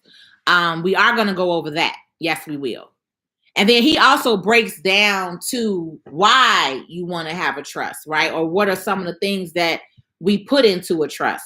So that's the reason why I have him come on the last day, because everything else that we talk about, it all rolls into each other and plays into each other, right? So that's why we start with the credit. Because one of the easiest things any of you all could do right now that would change your entire life, I'm here again to tell you from experience, right? One of the easiest things that you could do right now that will change your entire life is fix your credit. Seriously, it's that simple. All you have to do is do a couple of dispute letters, fix your credit, get that credit score up, get those bad negative accounts up off of you. And then when you start applying for credit, you can utilize that credit. If you have a business, you can utilize that credit for business and acquire even more lines of credit. This is another thing that we're talking about in the 5-day wealth challenge as to why we start these businesses. Because again, as a personal individual, we can get credit, right? But when you are a business owner and you start making money and you're showing income in your business, instead of me going to the bank and getting 10,000, now I could go to the bank and get 100,000 because I'm a business owner. You see what I'm saying? Same way, that's part of the reason too why real estate companies set up and form a formal company, because you're then able to go to the bank and you can ask for loans and things like that because the property is the collateral. As long as the property has the collateral and has the value, you will find a lender. Now, it's all kind of lenders. When I say banks, I'm not talking about Chase and Bank of America. I'm talking about private equity firms, right? I'm talking about private lenders, investors. It's all kinds of money out here outside of your standard banking institutions, all right? And so a lot of times, private investors, private equity firms, they will lend you money to purchase this investment property. If the property is worth 300, right? And you could buy it for 50, and then maybe you need 100 grand in rehab, that's 150,000, right? But now the investor will be still willing to possibly work with you because if you sell that house for 300,000, they're still going to get money off of that. You see what I'm saying? This is the conversation that this is called wealth building. That's how the conversation looks when you're talking about wealth. A lot of people think it's just money. Wealth is not all money. Wealth is a lot of assets, right? Real estate in this house itself, you may not look at this house as money, but this is money. This is asset. This means that later on you could come back and you could pull money up out of here, right? If you had your first house that you bought and you paid it off, and let's say you needed 100,000, your asset, your house, you can pull that cash up out of there if that value was there, okay? And then you can take that money and you can start that business. You can do what you need to do. Send them kids to college.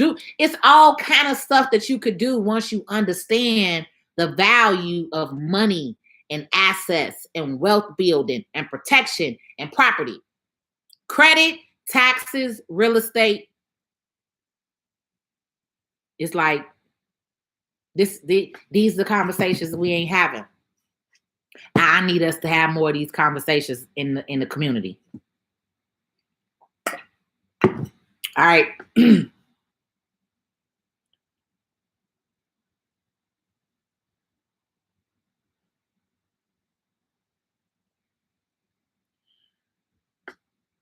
Right, Jane Doe.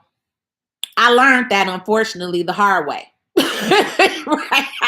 I didn't know that when I signed that modification paperwork, that I was putting myself in a foreclosure in so many terms. Right. You listening to your people, at that time, I was in banking and I had a client.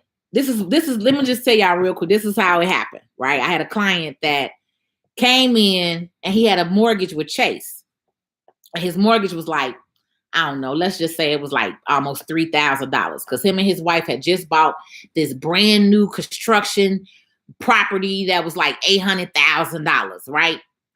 But remember, y'all, we had that little crash back in the day. This was back in like I bought my house in 2009. So right, 08, 09. Remember we had that whole mortgage crash, right? So he came in and I was telling him, and he was sharing with me how he had not paid his mortgage for 2 years, for 24 months, and he was saving that $3,000 a month, right? So $3,000 times 12 is, I can't think, and I'm a numbers person. I'm tired. I'm gonna just calculate it. All right, 3,000. Just to say 3,000 times 24 months. So he saved $72,000. Okay, and what he did was he went into the city and bought a house cash for $100,000. He says, you know what? Me and my wife, we're gonna move from that property. I'm gonna let it go in foreclosure. It's gonna take them a couple more years to get it off me anyway. But at least I got us another house back, right? And so I was like, damn, that's actually a good idea, because that's what a lot of people was doing, right? People was buying these houses that was 3, 4, 5, 6, 700,000. And then when the market crashed, their house was not worth what they had paid for it, right? Which is another reason when I tell y'all, don't go jumping out the window to buy no big old house. Don't go jumping out the window to buy you something that you can afford. Buy you something that you're comfortable with. Your first house don't have to be your last house. And my daddy taught me that. So I call my first house my starter home, because my first house was not the house that like I really wanted, but it was good. And it was my starter home. It was good for my starter home, right? But in a nutshell, that's the reason why I did my modification. Because I was like, okay, well, I can lower my mortgage, get a modification, all this other stuff, right? But because I don't remember what had happened, because I had sent them all the paperwork. But for some reason, they kept asking me to resend the paperwork over and over and over. I had sent the paperwork like 3 different times. Long to the short, like I said, my friend ended up calling me and my house was on the auction. Like I didn't get no kind of real notification from them, none of that. So I called my attorney and we was going back and forth for probably almost a year. And they was like, and my attorney was like, you know what? This a big box bank. They gonna outbeat you. Like, you're going to have to keep paying me to do this and do that. He was like, look, talk to somebody. I'm going to give you these couple of tips. And that's what he told me. He was like, set you up a real estate company, set you up an LLC, get you somebody else that you could put on that LLC and have them bid on your house on the auction. And that's exactly what we did. The problem was because I was down and I didn't have access to the 40,000. Right, where I could just pay it straight out and be done. I had other things I had to do. So I had to get a hard money lender. They had to appraise the property. And that's what happened. The hard money lender played me. We was almost there. And then when they came with the appraisal, they tried to play me on the appraisal. And I'm like, how are y'all gonna try to play me on this appraisal and appraise my house for like 43,000? It was some crazy amount. And houses in that same area was going for like 125, 130. So, this is the type of stuff that you learn from these companies, the people, all of this. They all be playing games sometimes to just acquire your property, right? So they ended up putting the house back on the auction, and then they didn't even give it a full 3 days. I think they did it, and a guy bought my house, and I think he paid like 48,000 for the house, right? And so at that point, I was like, you know what? I tried everything that I could do. I had to let it go. I had to let my hands go. I had to give it up to God. And I had to say, you know what, God, you got better and bigger for me. That's just how I looked at it. I had to not beat myself up no more about it. I had to think like, oh my God. I was thinking like, oh my God, what my family gonna say, what they gonna think. I'm gonna be honest. Bump what people in your family gonna say. Because for one, wasn't nobody over here paying that mortgage with me. Okay. I'm the first person in my family on my mama's side to go to college, to have to have a degree, to even buy a freaking house. Okay. My uncle was the first in the family to buy a house. Then I bought a house. Everybody else in my family is renters. So again, I have to recheck myself. Patrice, you're allowing people who don't mean shit, who ain't doing shit for you, who ain't paying no bills over here for you. You worried about what somebody gonna think and feel. Bump them people, right? So I had to go and I had to have a conversation with myself. And my conversation with myself and God was, you know what? You gonna go and you gonna sit and you gonna be still. And because I had that office that I was paying all of that money in, I was paying $3,000 a month for that office. Guess where I went? I went to my office. And I lived in my office for 11 months. 11 months. I lived in a commercial space office building. I had 3 rooms in my office. I set up both of the back rooms. I set up my back room as a mini motel room. I had a king size bed, my dog, my TV, everything. I set it up as a mini hotel room. Then the second room was my storage room. Everything that I owned in that house, whatever I didn't sell off, went in that storage room, went in that second room. And then my office where I met all my clients was at, and I had a front area and a reception area. My clients came in and out that office every day, and nobody knew that I lived there. Nobody knew what I was going through. Nobody knew the sacrifice that I was making. Nobody knew the depression that I was going through mentally that I had, but I still got up every single day. I still got up and worked. I still got up and grind. I still got up and did what I needed to do. And then at night, I went in that dark, lonely room and cried by myself and talked to myself and talked to my creator, and he brought me up out of it. And I'm able to stand here in front of you today and talk about my time, my situation, my hump, my bump in life, but it ain't stopped me. I ain't stuck. I had 1 property then, now I got 2. I had 1 property that was in the suburb. Now I got 2 in the city of Chicago. I also had a property that I didn't have nothing, no investment with. Now I got a property that I grew up in. That is my family home that I'm able to take over. I'm able to really talk about that generational wealth because I took that family house back from the bank and said, no. So while I was living in my office for them 11 months, I called my family member and I said, hey, you getting older. If you feel like you want to let that house go, let me know. And he ended up calling me and saying, it's time. The house finna go in foreclosure. Oh, no, it ain't. Because I'm finna come snatch it up. Because why? God had told me to be still. He had me sit in that office for 11 months stacking. I was stacking my paper. I was grinding. I was working my butt off. So I had the $40,000 cash this time to pull that house up out of foreclosure. Hey, let me get that. Nah, we ain't giving y'all that. No. Let me get that.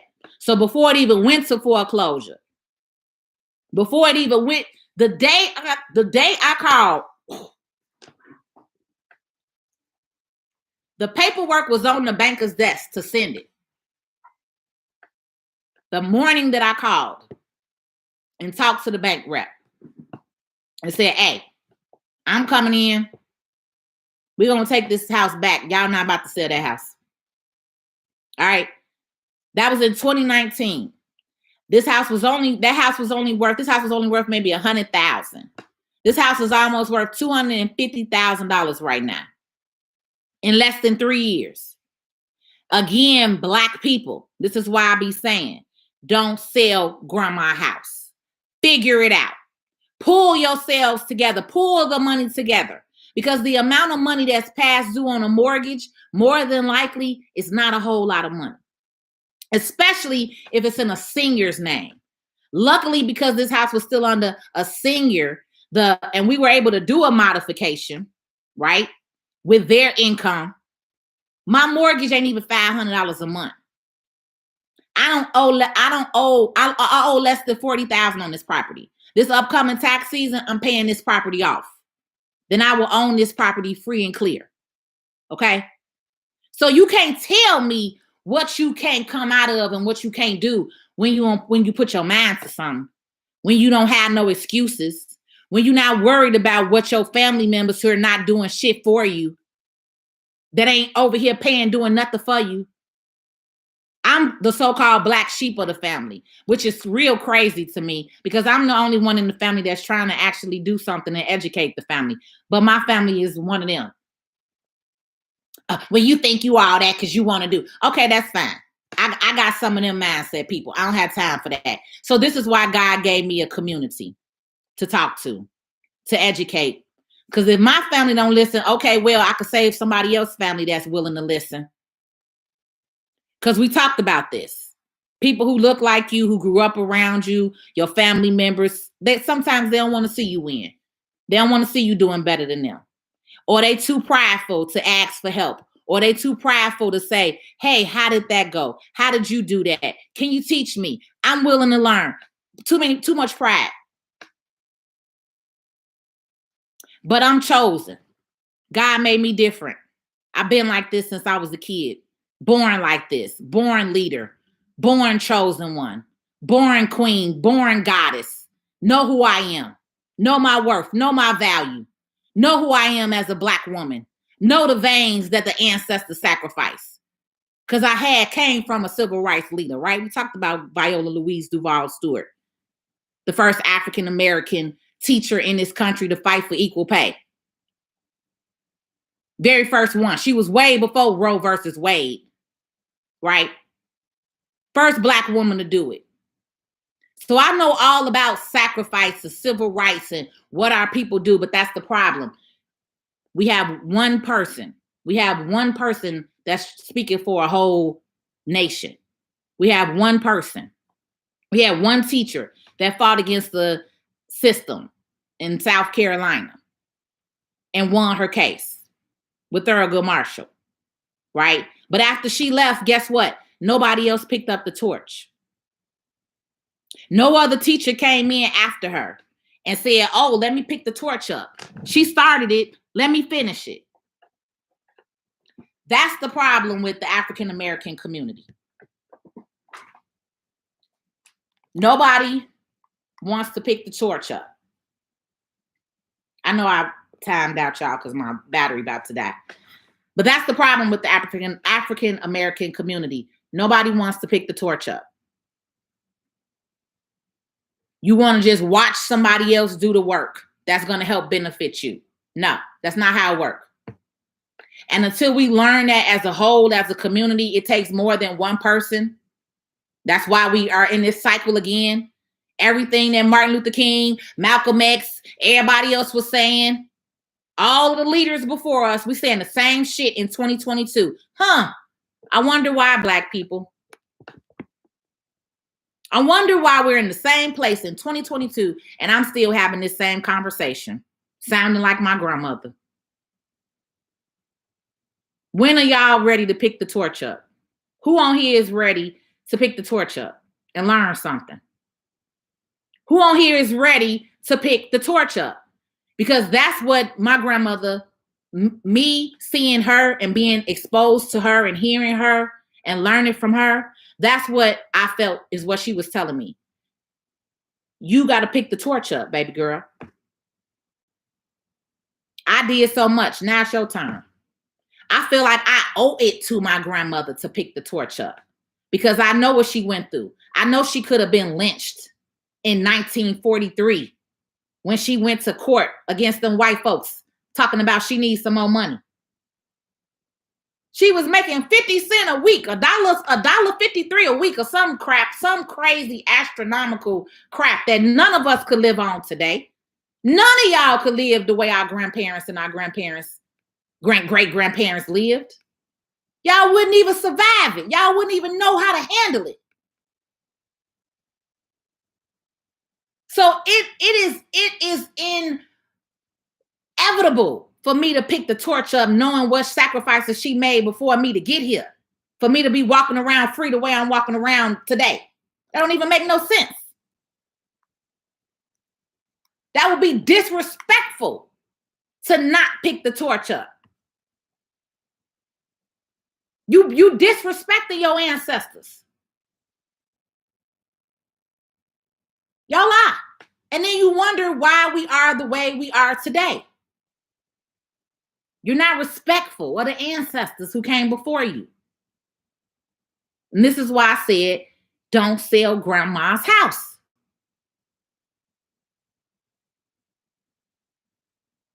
Now, we all got situations. Nia, I'm going to talk to you about what yours is, right? But at least don't sell grandma's house for pennies on the dollar. At least get the value, get the worth out of it, and then put that money into something else that's going to help generate more income for you and your family, okay? I know some of y'all mad at Kanye, but I'm glad that at least the conversations have been sparked up about these labels and brands, because now y'all getting it. Unfortunately, I've been saying that shit for 10 years, but hey, however you get it, cool. I'm just fine. Some of y'all are getting the awakening, okay? The labels and the brands don't mean nothing if you don't have no pot to piss in. You walking around with Gucci and gold. I said this to y'all the other night. Every single time you spend some money with a white corporation, label, or brand, even if they're not white, any other race or nationality's label or brand. Let me just say this to you, Black people. They have trust as well. Didn't I just say that? Y'all remember Paris Hilton when she was around and in the 2000s, all that shit she was talking and all over the internet, right? She's a trust fund, baby. How many companies are you helping fund their trust fund? Where your kids' trust fund at? Those of y'all that got Nikes and Jordans on right now, and you buy them every month, keep on putting money into Nike and Jordan trust fund. How many trust fund you and your kids got? With this upcoming tax time and y'all start getting that money and you start going to Louis and Gucci, that's Louis and Gucci trust fund that you pouring into. Remember that. And if your kids don't have no trust fund, but you going to the Gucci and the Louis store, remember this conversation. Any label and brand, it don't mean nothing. It's just a facade. It's luxury. It's what they taught you. That's also part of the fake American dream, to keep you limited. Because who owns the labels and brands? Not you. Black people, you don't own none of that. But I see you walking around in it more than the white people.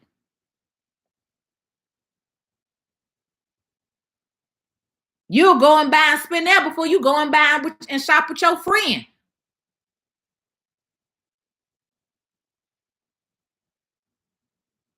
So again, yes, I'm a tax and business strategist, but I'm also an empowerment pusher. I'm also a community leader. I'm also for Black people rising. Now, I work with every race and nationality, but I'm also Black. I'm not Black because we're not a crayon color. We are. But to keep it for the sake of the sake, forget it. You know what I'm saying? But that's why I say it's power in the tongue, right? But when you really start tapping into your ancestral knowledge, African ancestry, looking up who is in your bloodline, talking to your creator, talking to I say the ancestors. I don't care what people say. I talk to the ancestors. I have a very good relationship with my grandmother. I know her soul is alive and well, walking around through me, baby. All right. So I have a very good relationship with my ancestors, with my bloodline. And when you start connecting and tapping in, they're going to start speaking to you.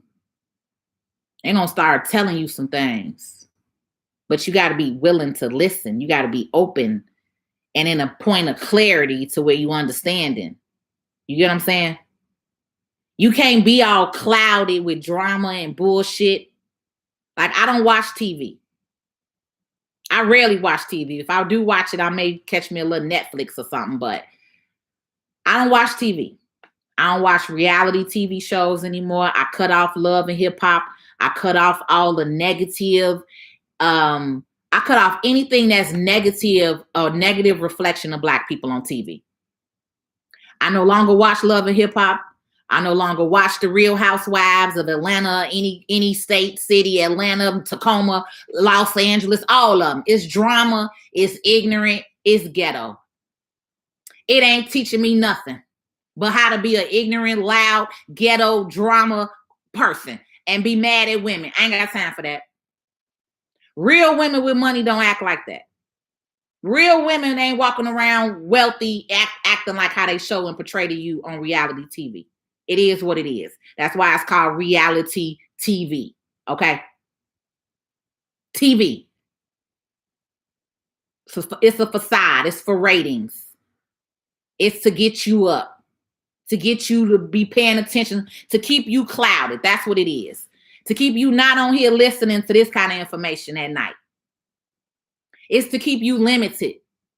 It's to keep you in a negative mindset of thinking that women are supposed to be arguing with each other all day and night. Hell to the no. Real women, we don't do that.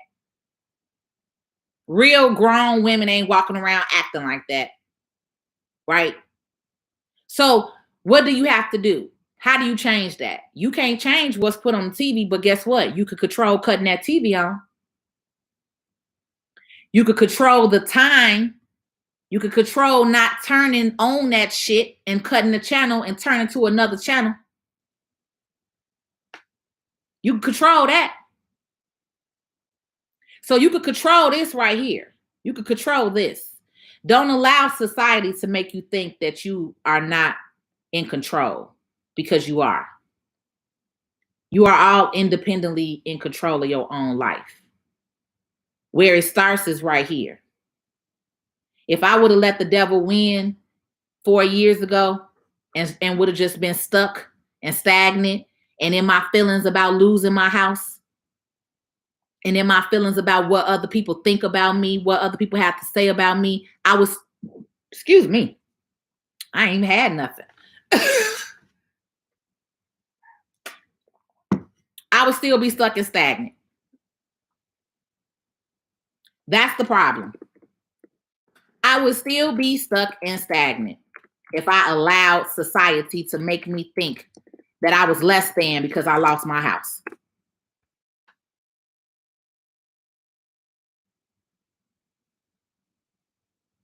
Somebody needs to hear that story today. I've shared it before on here. But somebody tonight needed to hear that. C-San, you ready to pick the torch up? Malcolm Little, you ready to pick the torch up?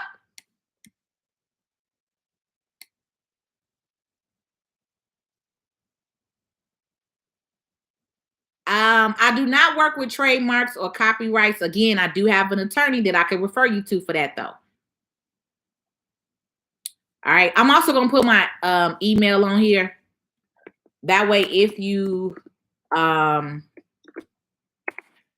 need to ask me, only email me for like references. If you're looking for a credit repair person, an attorney, a trademark, something like that, okay? If you're not going to be on the challenge, because we're going to have a lot of people on the 5-Day Wealth Challenge for y'all. But I'm going to put my YouTube, I'm going to put my email down here. TikTok, the link on my profile page gives y'all everything that y'all need for me, okay? TikTokers. So this here, my home page, my profile page. Where is it?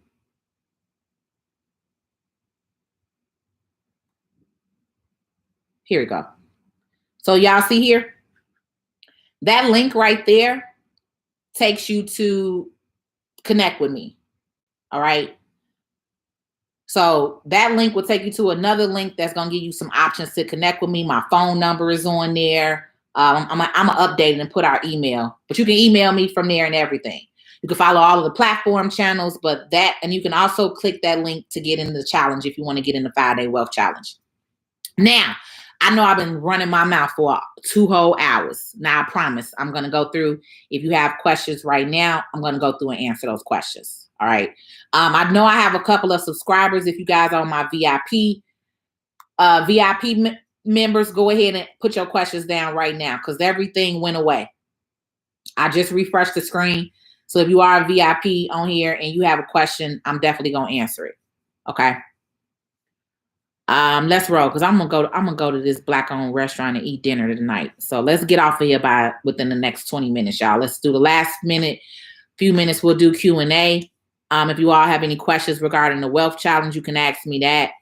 But I'm not gonna go more heavier into like everything else because we got a lot in this challenge that I'm giving you.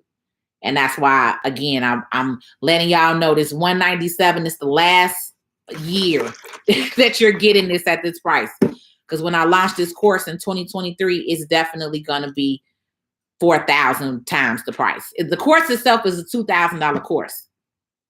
Because I tell y'all, the information that we give you in here, this is millions of dollars worth of information that we're sharing with you. So a $200 investment to invest in yourself, you're investing in yourself. I hope you know that.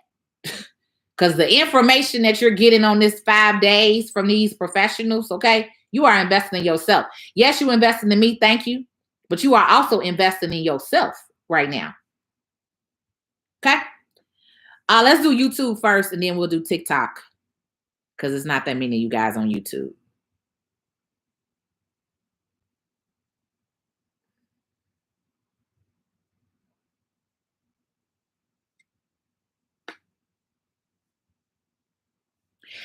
That's really all I'm trying to do. I'm just trying to open up my people mindset a little better. That's it. Hey, I'm not knocking you if you got the Gucci and gold. If you got it, hey. But that's the thing. 95% of the people rocking it don't got it. You know? Let's at least buy these houses. Let's buy some assets. Then that'll pay for the Gucci and gold. I know some of y'all love to shine. We a flossy amount of people. We love to look good, right? But what I want y'all to do is have the asset first. The house will pay for the Jordans. The house will pay for the Gucci. The house will pay for the Louis. The house will pay for the trips, right? The business will pay for that. The businesses will pay for that. Let's start the businesses and the assets first. And then you can acquire all of the nice and the shiny things after that. You get what I'm saying? The 197 is for 5 days. It's one course. It's called the 5-Day Wealth Challenge. So the 197 is for all 5 days. We're on starting Monday, December 12th, all the way up until Friday, December 16th. We meet in the evening, 6:30 to 7:30 p.m. Central Standard Time. The last challenge that I did, we did 2 hours. So we didn't even cut y'all off at 7:30. We answered everybody's question until the end. All right. So we actually was on 2 hours every day. All right. But yeah, you're guaranteed 1 hour worth of information. And that hour, I give you the whole speaker. The speaker is speaking the whole hour. And then we're going to spend 30 minutes additional answering questions and Q&A. So yeah, it's evening.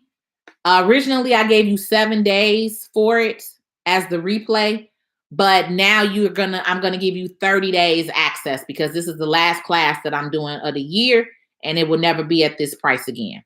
So we've done this challenge about 3 times this year. I did one back in March. I did one in October. But this particular challenge that I love, that I'm bringing in different speakers and we're going over the whole infinite banking. So a lot of you guys, I know on all the time on TikTok, y'all ask me about being your own bank and life, cash value life insurance policies, universal life insurance policies. I need you guys to understand how this works. So the person who I have on, he has his own agency, independently owned, black brother. And this is the other thing. I just got to toot this real quick.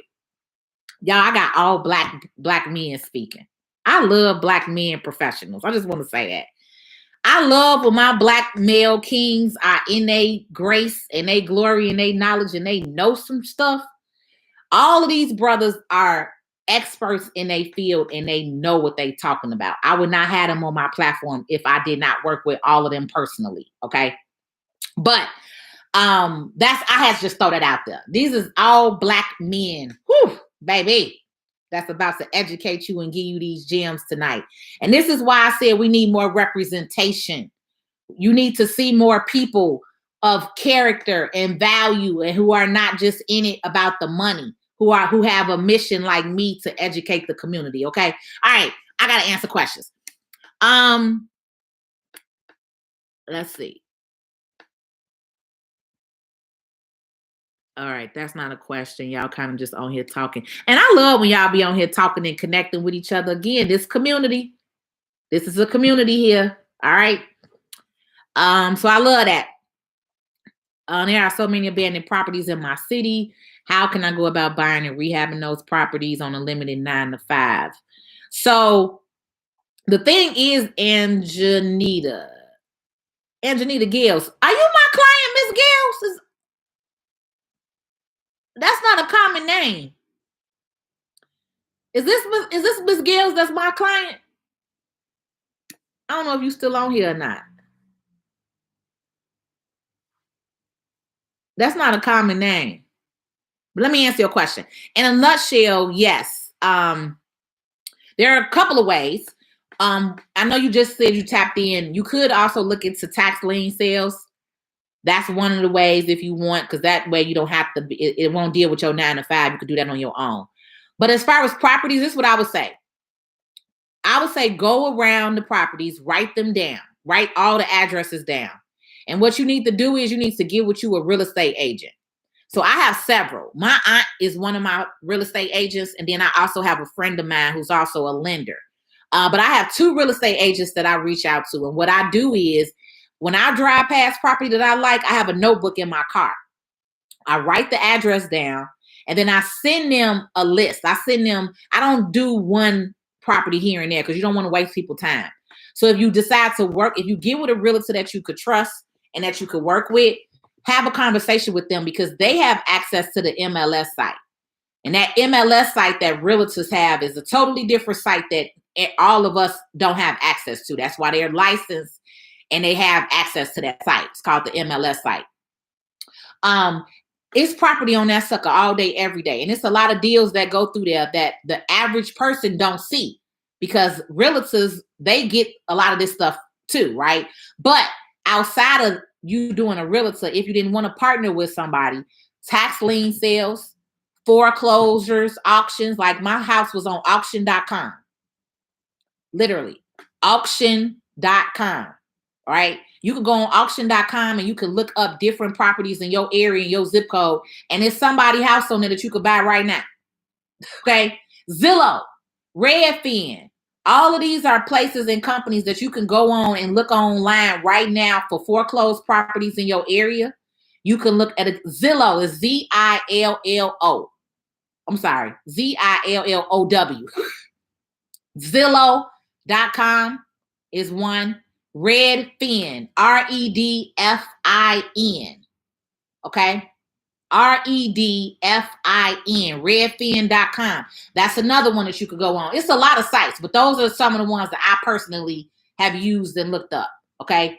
Zillow, Redfin, auction.com. There's another site. There's another couple of sites that I'm going to give y'all, but I'm only giving them in the wealth challenge because I don't want everybody to know this. All right. Y'all want all y'all on here trying to take my properties up. Now let me just stop. Okay. But no, seriously, I am giving some resources in the wealth challenge. So some things I can't give you, but Zillow, Redfin, and auction.com, you can start with. All right. And you can look up on there and see, and not just your area. Think about it like this. Don't forget y'all, you got friends and family in other cities. So as long as you have somebody in another city that you could trust and that you could go to that could look at and manage and maintain that property for you, don't be limited and not want to buy something outside your city. Especially if it's close. Like Chicago, we buy a lot of stuff in Indiana. Look at Indiana. Look at Michigan. Look at Wisconsin. All right? Look at places that you could drive to. If you okay, I would get on a road trip and go. I drove to Atlanta by myself in 10 hours. All right. I would hop in that car and go anywhere. I don't play when it comes to the money. I will drive for the money. All right. But if you okay with driving an hour, 2 hours, 3 hours, if you want to go down to Springfield and you in Chicago, they got good property down there too. They got a lot of mobile homes in Springfield. But think like that. Don't just limit yourself to your individual neighborhood, okay? Because it's opportunities all around this sucker, okay? That was a very good question, Miss Gills. And I want to say, I know you my client because your name, I knew it. There she go. Hi, Miss Gills. I'm like, this is not a common name here. I never see you on my YouTube channel. Hello, welcome. Hopefully I will see you again this upcoming season. I'm like, hold on now, this name here. I know this name. All right, let's see. What's next? Can you give me a ballpark estimate of what your trust started? Okay.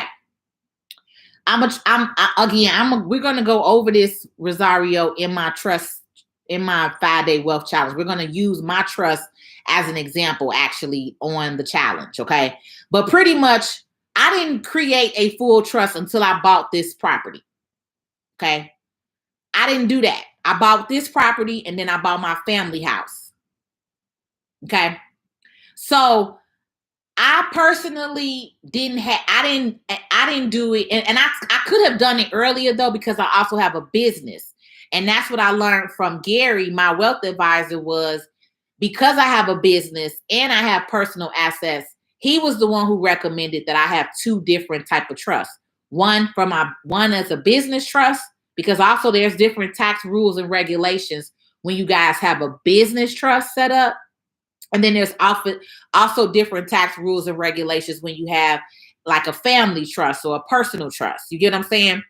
So the other thing that you could also do and have is, even if you don't have property, even if you have a life insurance policy, okay?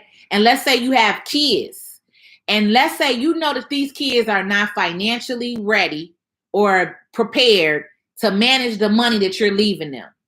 This is another way that my grandparents taught us, because my grandparents set up a family trust. We had a steward trust.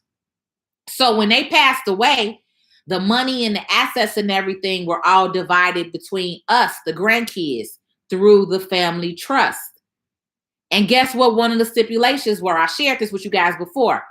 The stipulation that my grandparents had in the trust was if we did not go to college, we could not access the trust money. And it will be forfeited, right? So it was me, and I have siblings on my father's side. I'm my mom's only child, but I have 3 siblings on my father's side. My little brother didn't go to college. So when we dissolved the trust, unfortunately, we could not cut him a check for his amount of money. But me and my sisters, we gave him his portion of his money because we knew what it was, right? But that was a stipulation. And this is what I talk about with you guys. That's why I'm so big on you understanding what you should be understanding when it comes to wealth and assets. If you have things and you have family and you don't want the money blown and gone, this is how the wealthy do. This is how the Rockefellers set up. All of them in the family got a trust. They got a trust. They got life insurance policies on everybody in the trust, and the beneficiary was the life insurance policy. You can borrow against your life insurance policy on certain things on how it's set up, depending on how it's set up, right? So then they started taking out loans to open up these businesses and acquire these businesses. And then they paid the loan back, and then they did it again and again and again and again and again and again. And this is how they they're the top 1%. I mean, we know other reasons as to why they're the top 1%, right? But this is how they were able to help establish that wealth, right? We know land was stolen from us, taken from us. We know all that stuff, right? We know. We can't go back in time, Black people. We can't keep crying over spilled milk. Either we're going to stick together and ask for the reparations and do something about it, or we're going to use these legal laws in the country that they set up, which is why I teach y'all tax and business strategy. Because that's the beautiful thing with tax and business strategy. It ain't no color. So that means if Trump could use the strategy, guess what? I could do the same strategy. You could do the same strategy. If Trump is not paying no taxes, guess what? You could not pay taxes. Guess what? If Amazon not paying no taxes, guess what? You cannot pay no taxes. It's the exact same thing. You just don't know that it worked for you too. That's the difference with law. And that's why I talk about tax and business law and strategies. because it ain't no color when it comes to that. You get what I'm saying? So when you using a system, if more of us was empowered, this is why I empower financially. If more of us were empowered and educated financially on credit, taxes, how to work the system legally, what y'all think they're going to do? You think they're going to change the system? No. They may start changing a little bit of laws around, but guess what? You're going to be winning. You're going to be able to be at the table with them. Not with them, because I don't want to be at that table. Let's just say that too. All right. We have our own culture. We have our own way of thinking, talking, Black people. We are not white. We don't have to be white people. We don't have to think like white people. We don't have to do and follow every single thing that they do, because we were brought into a culture, into a race, into a place where we don't belong. I don't want to say where we don't belong. Let me rephrase that too. We belong here because we built this shit. Well, so remember that. You belong here because your ancestors built this sucker. All right. But what you don't have to do is live your life how they want you to live your life. That's why I said the American dream that we were taught is not for us. It was a lie. It's not for them either, because they lied. They're lying to their people too. Okay. But we have to understand who we are first, that we do have power, that we are a culture, that we are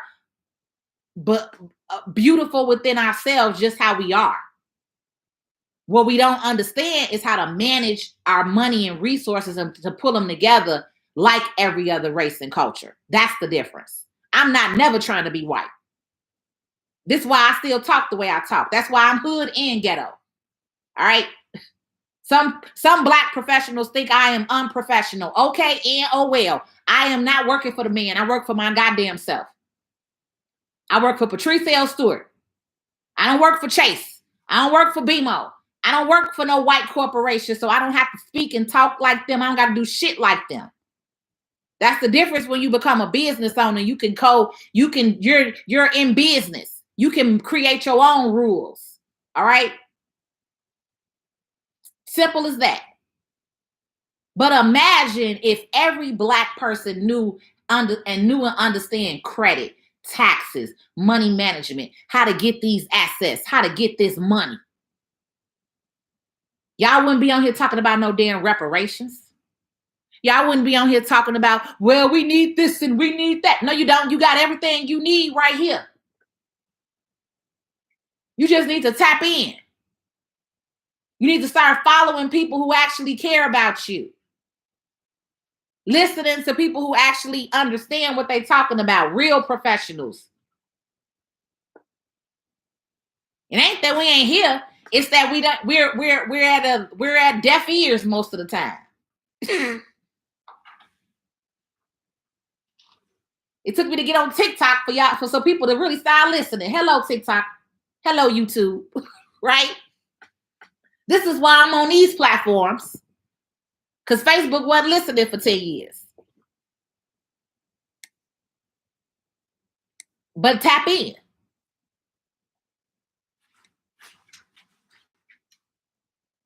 I'm just not seeing your comment, Rosario.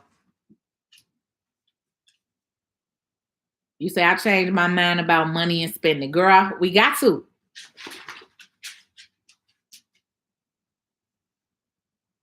Self-implementation is powerful.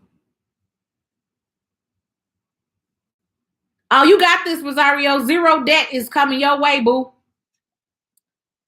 Zero debt, okay? All right, it looks like I answered everybody on YouTube. All right, TikTokers, now it's y'all turn. I know y'all been waiting.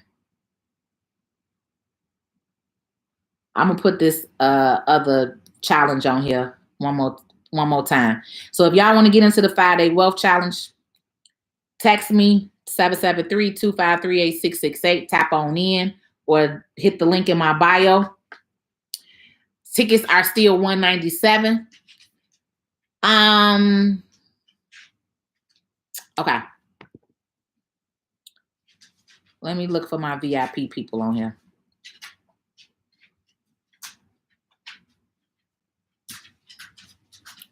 I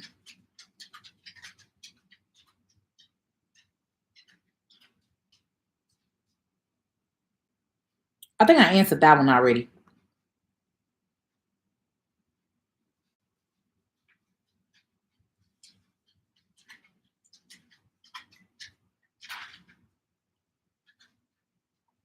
Okay, that's the last one I saw. Was remember the pyramid Ponzi scheme. um so Wealthy Diva, I don't know if you're still on here or not, because girl, that probably was a while ago when you asked that question. But as far as how do you get into rent to own? So a lot of times with the rent to own, you'll see signs. You'll see like a sign in front of the house saying rent to own. It's not something like that's really, really big. It's not like, I don't know. I want to say I don't know of a source where you could just go and find rent to owns. I'm gonna just say that. You know what I'm saying? Usually when I saw them, I would be riding down the neighborhood and there would be a sign in the window that say like rent to own. Right. But you do want to be careful with those. I do agree with the young lady who was an attorney on here saying that. I won't say that they're a scam, but it definitely, you need to know and understand the process and how it works and what's the investment. You get what I'm saying? So like the way that I did my rent to own was probably not the normal standard way that other people do it. The person was trying to sell the property. They wanted 100 grand. I pretty much gave them 50. And then I told them I'll pay them the other 50 over a 2-year period. Right. But I have the property now. I have access to the property. I got, stuff on the property, everything. Right. It's just the deed and everything will go into effect in the 2-year period once I pay that 50 off.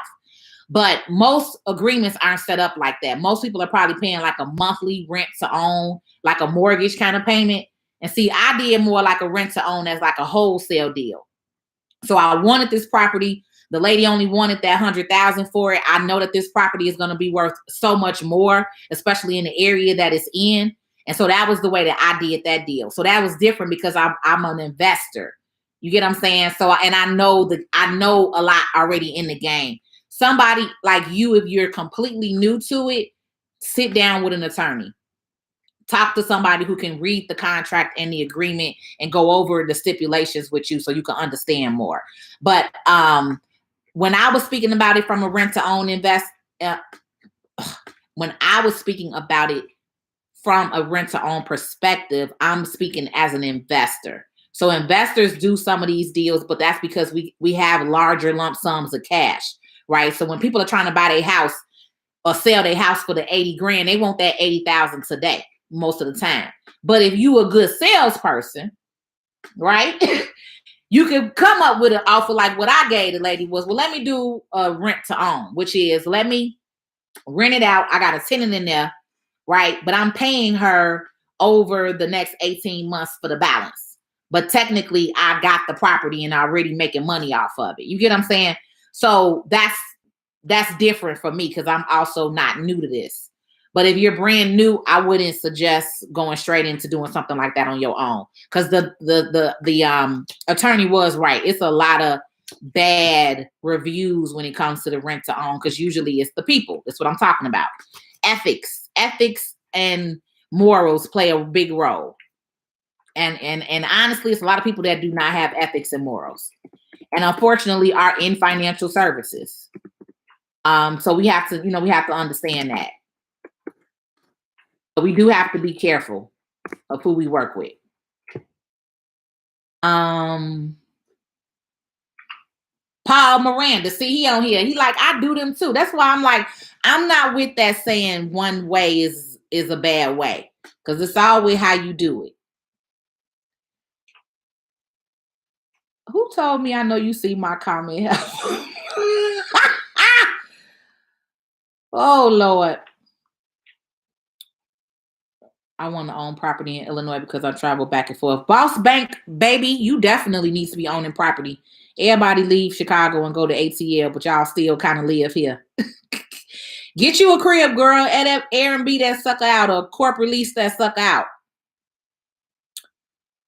Because that's what I'm looking to do in Atlanta. Like, I want to have me a property in Atlanta and Florida. probably somewhere near Miami because I love to go to both of those places. And instead of me always paying for a hotel, it just make more sense for me to buy a property and then when I'm not there, rent it out. So that's my goal. I'm actually looking right now in Georgia. So, but I feel you, boss baby.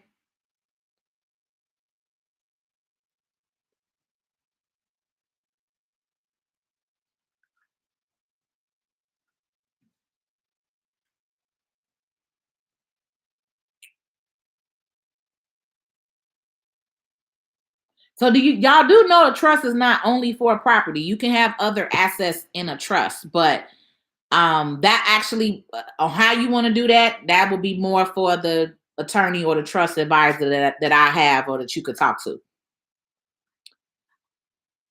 I don't do trust. Okay. I have them, but I didn't set them up. All right. First thing you think I could do, you can't do much with a 600 credit score. I need you to get that credit score up. The whole point is to get you together financially. And a 600 credit score is not the best. So whenever you want to get out here and make some moves, you need to be over a 700. So we need to clean that credit report up. You need to do a credit report. You need to do a credit sweep. Not a sweep, but you need to do a credit cleanup. All right. You need to do a credit cleanup. Get that credit score up. Time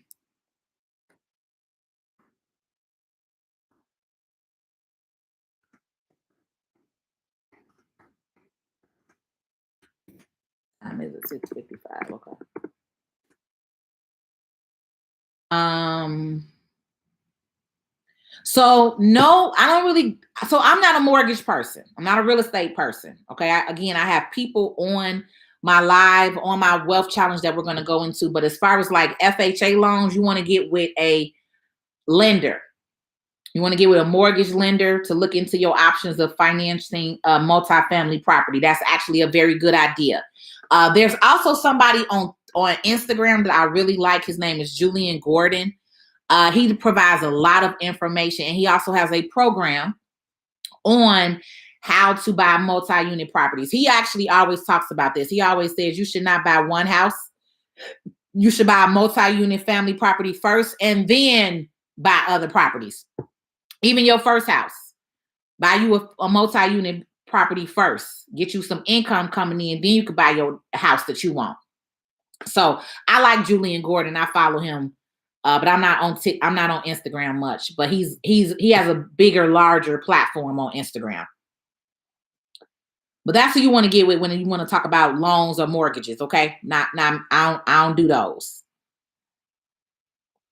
Um, yeah, Antonio, I don't talk about FHA loans and stuff because I'm not a mortgage lender. So I only stick to what I know. I'm providing you some info, but you're gonna have to talk to somebody else about that. If you guys need resources, reach out to me, message me. I can send you some of the people that I work with.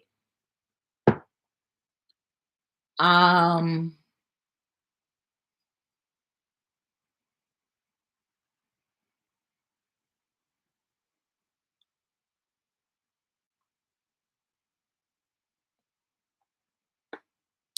looking into land patent to after buying property.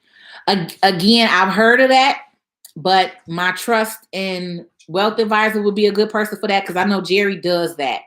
I know he does all these different land contracts, and I've heard of the patent. I'm not familiar with that terminology too much. But again, that's not me. But I can refer you to somebody, or you can tap into my 5-Day Wealth Challenge, my wealth advisor who does real estate and trust planning. He will be on there on Friday. His day is Friday. Estate sales. Thank you, Terry Fox. I forgot about those too. I personally have only gone to estate sales to sell a product, not a product, like to buy like jewelry or you know what I'm saying, like stuff that they left in the house. But I never ever go to estate sales to buy property. I never really thought about that till recently. So estate sales are another way.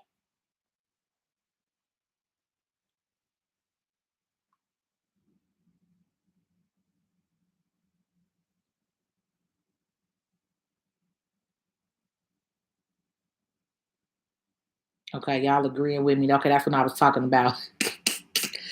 The cars, clothes, rims mentality, family members who don't care. Okay, all that. Okay, I'm just not getting to them comments. Okay.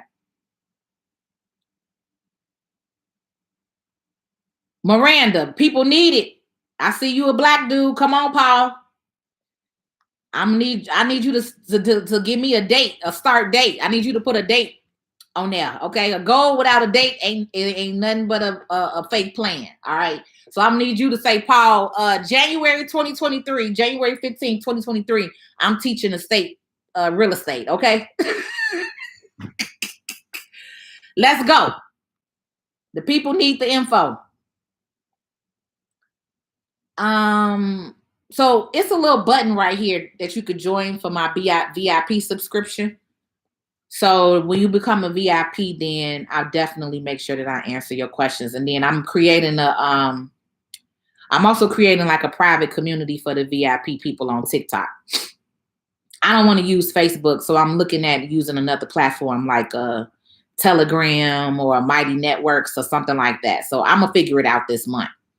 But those of you guys that do the subscription, I am planning on doing some stuff with you offline too. So, but right now for the VIP, I answer your questions.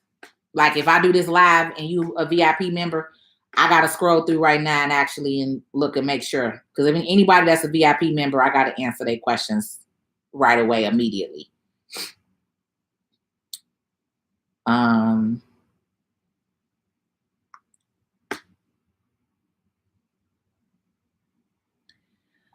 So yes, Katrina, on the site, when you click the link to go there to, review the site and everything, it's going to let you know.